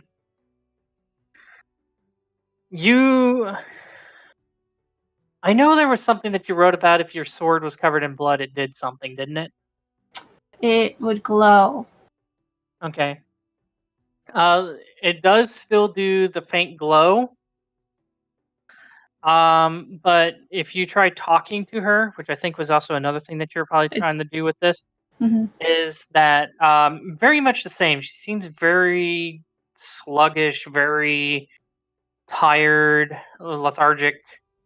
It doesn't seem like this changed it at all. Okay.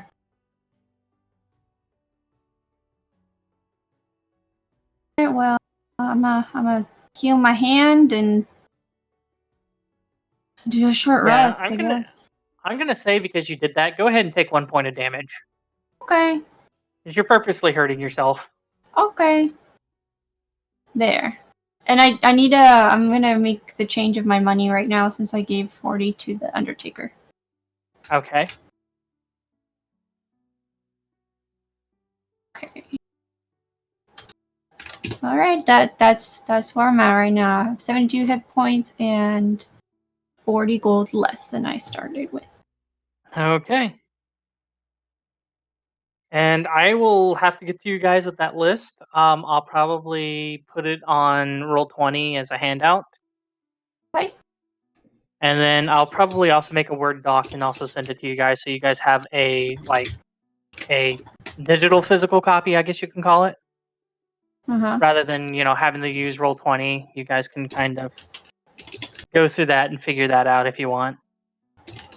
I feel like this session had all of the pain associated with a lore dump session, but also I don't feel like we actually learned anything because it was all kind of vague, well, maybe this is happening, or I can't tell you, it's a secret, and things like that. So I'm just what actually happened?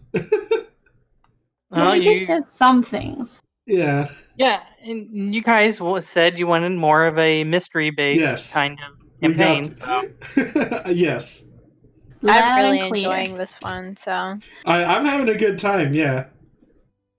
I'm just did you say you're liking it, Lani? Yeah, I'm really enjoying it. Okay, that's good to hear. I'm glad that Cados took over because I was not prepared for this. Oh yeah. It all just depends on what you guys did and what you guys rolled, and well, you guys rolled good enough to quickly find the Undertaker. Yeah. That's good. See, we had luck on our side, guys. Look at those 2 natural 20s. Rolling ones. Yeah. I love that in the middle of every session so far, there's just been a random string of natty ones. Yeah. that briefly ruined everything.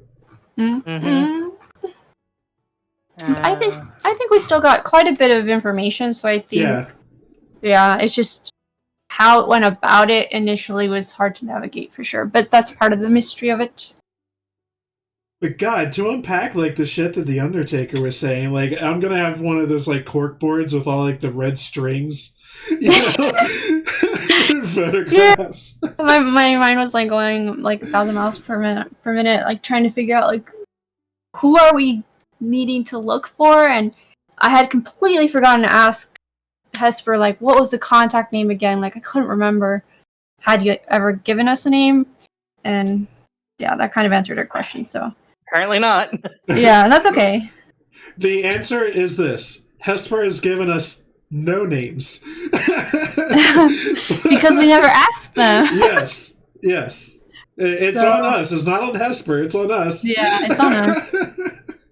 Well, instead of having all these pre-prepped names and such, I figured it would just be better You're just generating to, them. Yeah. generate or think of them as things come along. Live, yeah. Live development. Yeah, and that's and I'm writing down these names and stuff. Like for example, you guys asked about a bar down at the or tavern down at the piers, and I have that, but nobody decided to check out the Barnacle Wench. Yeah. Well, yeah, because I asked where sailors hang out as a reference to Shenmue.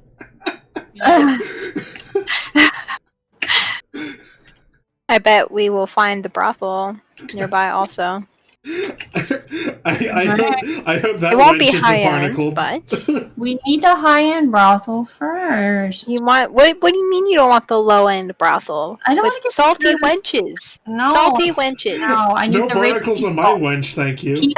People, I need the rich people to talk, babe. We need to get into the inner circle. And we have, and plus we have to figure out what did Knives sell? Like, what was he like? What Wait, were? are we going to sleep with the inner circle? Is that what you're? No. So if we can get whether one of us needs to figure out like who. First of all, we need to figure out which where's the nice brothel. And I knew we were trying to get in bed with the inner circle, but I didn't think we meant it that way. Well, that's one way to do it. To get Hesper, names. I'm so sorry. We need names. We gotta ask them about, maybe has a guy named Knives frequently been there, and we need to figure out what race is Knives too, Hesper. Like, I'm sure the dad told us at least the race. Yeah, because I really don't want to go around asking people if they've heard of a guy who calls himself Knives. I think that'll give us a lot of undue attention. That's his code name that he goes by. Yeah. That's his code name that he goes by with where you guys know. That might not be the name that he uses in person. But wouldn't our dad know his real name?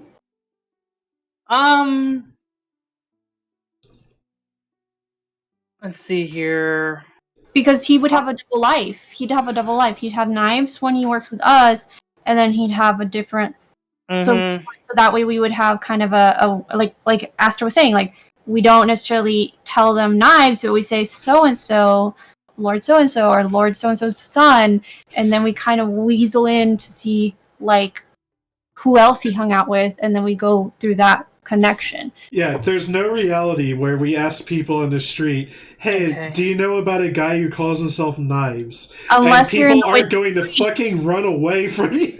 Unless you're Geralt of Rivia, he does ask those things. And people are like, okay, well, I mean, you look like someone who won't get his ass kicked. So, yeah, we're gonna need a name, an actual name that he uses for his outer workings, people that don't know about his inner workings, and because he needs to have a name for when we look for him in the brothels. Because most go to the brothels. All right, I do have a name for him. Okay. His actual name, since it does make sense, his actual name is Glinting Blade. Glinting Blade? Oh, that's much better. Glinting Blade. Okay. And what race is he, and how is it a man or a woman? It's male, and with a name like that, sounds like cat. Yeah, I was gonna say it's from what you can tell from naming conventions, it sounds like a tabaxi. What's a baxi? Like star, wandering star. Yeah, wandering star. Okay. Cat. Can you spell the cat name? Back. How do you spell it? How to spell tabaxi? Tabaxii. Let me double check. Tabaxi. And it's called Taxby? Tabaxi. Tabaxi. Oh. Yeah. So it's like tab and then axe and I. Oh, Tabaxi. Okay. Okay. Tabaxi. Cat. Okay. And then, Okay, task. Okay. And they must have money, because if they don't have money, they don't have connections, and then they can't trade with our dad. So, well, they might not have like quote unquote legitimate money. no, of course not. It's laundered. Yeah, but I'm saying, they might not be a face of money. Let's put it that way. Potentially. Yeah, they could be. I look like this, but in actuality, I'm fucking loaded. I mean, while we're talking brothels, maybe he doesn't have money, and maybe he's loaded in other ways. Maybe he's just really hot, and people all want to see, the glinting blade. But I guess my logic is, if he's involved with trade, he must be a merchant, and therefore has to have connections with people, whether it's at a bar, but usually people do their shady connections at a brothel, somewhere where they hide what's really going on. They may not be going to the prostitutes, but they go into the brothel, and people think, oh, he's just going to go to brothel, blah, blah, blah. In actuality, he's going to a separate room and doing his dealings there.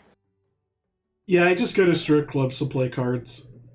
Yeah, but you're not a connection to... You're not pushing trade. How do we know that Aster's not pushing trade? He might be in the trade of cats. Yeah, maybe. Cat trafficking. I heard you're looking for this kind of cat. I can get it to you in 3 days. Breeds. What are they called? The breeds that are like the new thing that are they crossbreed them to make like new. Oh, what's the word? Oh, I can't think of the word. Selective breeding? Not selective breeding. It's like a novelty breed of cats. Like they have ones that are. They specifically pick certain cats, like the Munchkin cats. That's like a novelty breed. That they mix a couple different cats together to have the Scottish fold cats with a longer, like weasel-like body, and they're short and they're more hypoallergenic kind of thing. I definitely know the idea of what you're talking about, but unfortunately, it's not my market. That's not my trade. That's all right. Don't you know, Aster's trade is. I trade purebred. All right. So the next question is: we have the brothel and the inn. So we need to look at possibly. Because sailors do trade, so we have to look at trade for sailors and brothels. So I will tell you that you guys do have 2 inn names, or a tavern and an inn, I should say. Yeah, you guys do have the Barnacle Wench that we talked about, and then you also have the Hanged Laughing Man.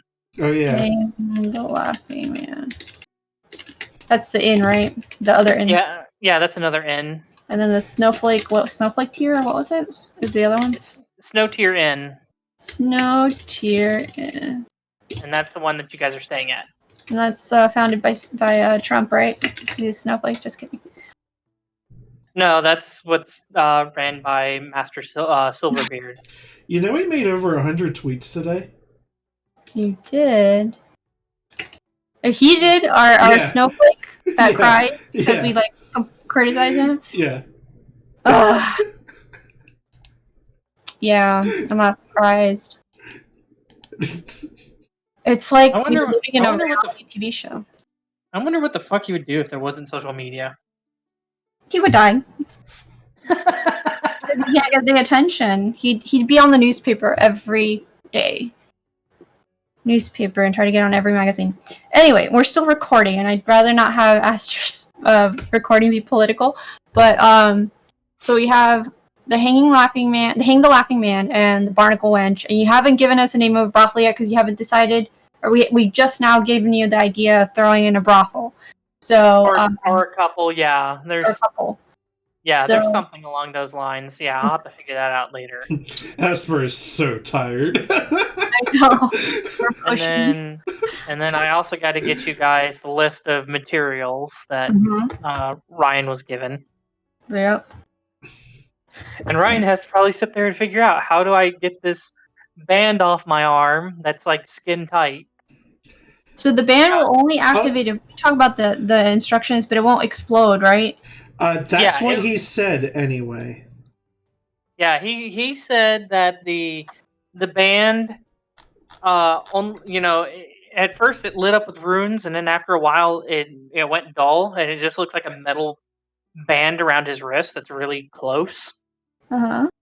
But he told him that anytime that the ingredients on the list are said out loud in the vicinity of him, doesn't have to be his voice, just those ingredients, it'll activate the band, and the band will therefore use something that is unknown to Ryan to essentially record the conversation for a period of time until the runes go out again. He hasn't really tested it out to see if you know, unless it's something kind of that you want to do real quick before we end, you could do that. I want to kind of test it out as to like, just because we're gonna be like trying to figure out what. Oh, but you don't have the. I have an idea for this. Mm-hmm. That we might be able to roleplay out next time. Is that we come up with a code word for each ingredient. I also had a plan for getting around this, and this seems as good of a time as any. You just post this in chat. Oh. This is a thing I do.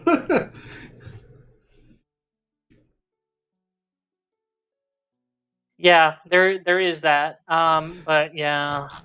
Also, I have awakened mind as long as I can see you. By the way, that one time when I was fleeing the guards, and I have to be able to see the person.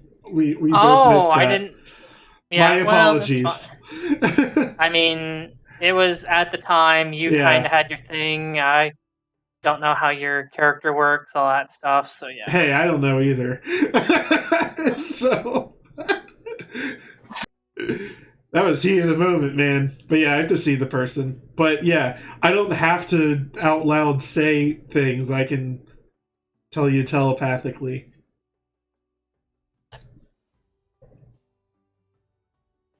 I guess that could be an ingredient. One of the ingredients on the list will be starlight mushrooms. So I didn't know if you guys wanted to test that out and see. Starlight mushrooms? Yeah. Let's see here. Starlight mushrooms? Test 1, 2, 3. Just checking out on you. Hope you're doing okay. Okay, bye. Yeah, as soon as you say the starlight mushrooms off the list, the band lights up. The runes around the band go and just start lighting up, and they stay lit up for about a good 15 minutes. Okay. And then after the 15 minutes, they just go and just like dissipate. Power down. Yeah, and you bet Ryan is basically silent as the grave for the remainder of that 15 minutes. Or maybe he's humming a little tune to himself. Yeah, I just find that hilarious. The one who's like, I have all these secrets, is the one who gets made and bugged and all this other shit. I've been pretty well fucked up this campaign so far.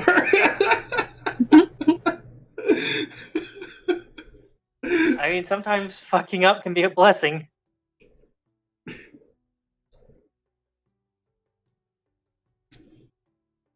You write that down as a Hesper 2020 quote. All right. Well, I think so. Okay, so I put a note here. It lasts 15 minutes. All right. Well, yeah. If nobody else has anything else that they want to play out or anything like that, I guess we'll call it. Sorry for keeping you guys longer than usual. That's all right. Oh, I just wanted to add, I wanted to build just a regular barbarian that could just hit things, but I just can't do it. I had to make my character different. But I tried. I was creating him to be just normal, punchy, and go along with you guys. But you haven't run into anything to punch yet. It just comes naturally. I can't do it. He is always going to be a main character. You mean instead of getting mad and being like, fuck this, I'm going to punch down the door like Gravedigger would have? Well, now it's just a conspiracy. I think we should just open up the town The fight can't kill that. Someone said earlier that I should play a high charisma character. This is my high charisma character. I have a 16. It's my second best stat. No. Is it your second best, or is it your third? I think it's tied for second. Okay. So I think I had a tie. Dex is my first, yeah. I don't know if I should share my charisma on. Oh, they've already seen it when you rolled your that's right. charisma save. I do enjoy that you have persuasion and I have deception. We make a good team.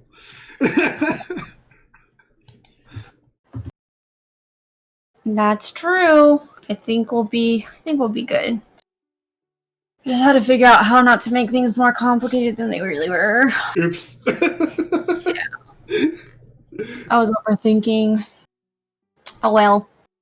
I mean, we all you kind over of do here that with the photographs on the cork board, putting pins with the string. Yeah. All with like what little information the guy gave me. It's like, no, wait, it's gotta be this then. I was just like, me, the players, getting really impatient with this character. So, like, I can't imagine what Ryan's feeling. Like, I'm not playing a 7-foot-tall Goliath anymore, but, like, I'm still playing a trained killer. Like, he's probably gonna start, like, lightly threatening this guy, like, needling him, Are you talking about, snapers? Yeah. But at least you got to do more of the talking with the gnome, so that worked out. Yeah, at least you lived. Yeah, that went very well for me. Night, Khaleesi. Good night. Yeah, talking with that gnome really went well for me.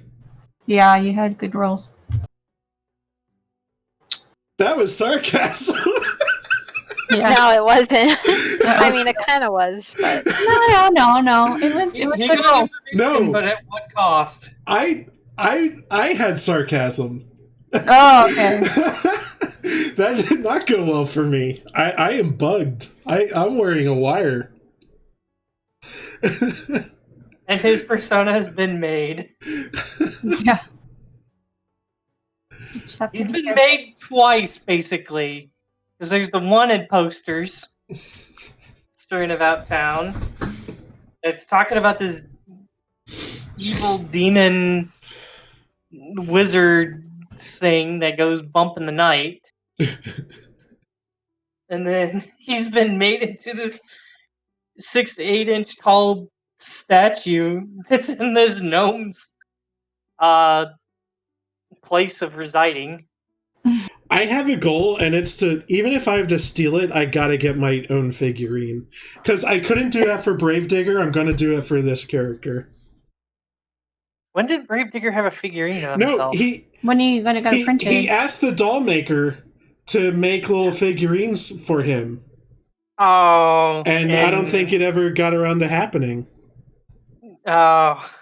He wanted to be an action figure, Hesper. I forgot about that. Okay. Oh.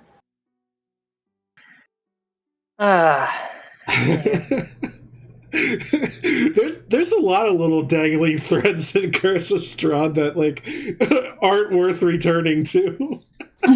Yep. Alright, I'm ending the stream. Okay. As I move you guys back to the doodle page. Hell yeah. Yeah.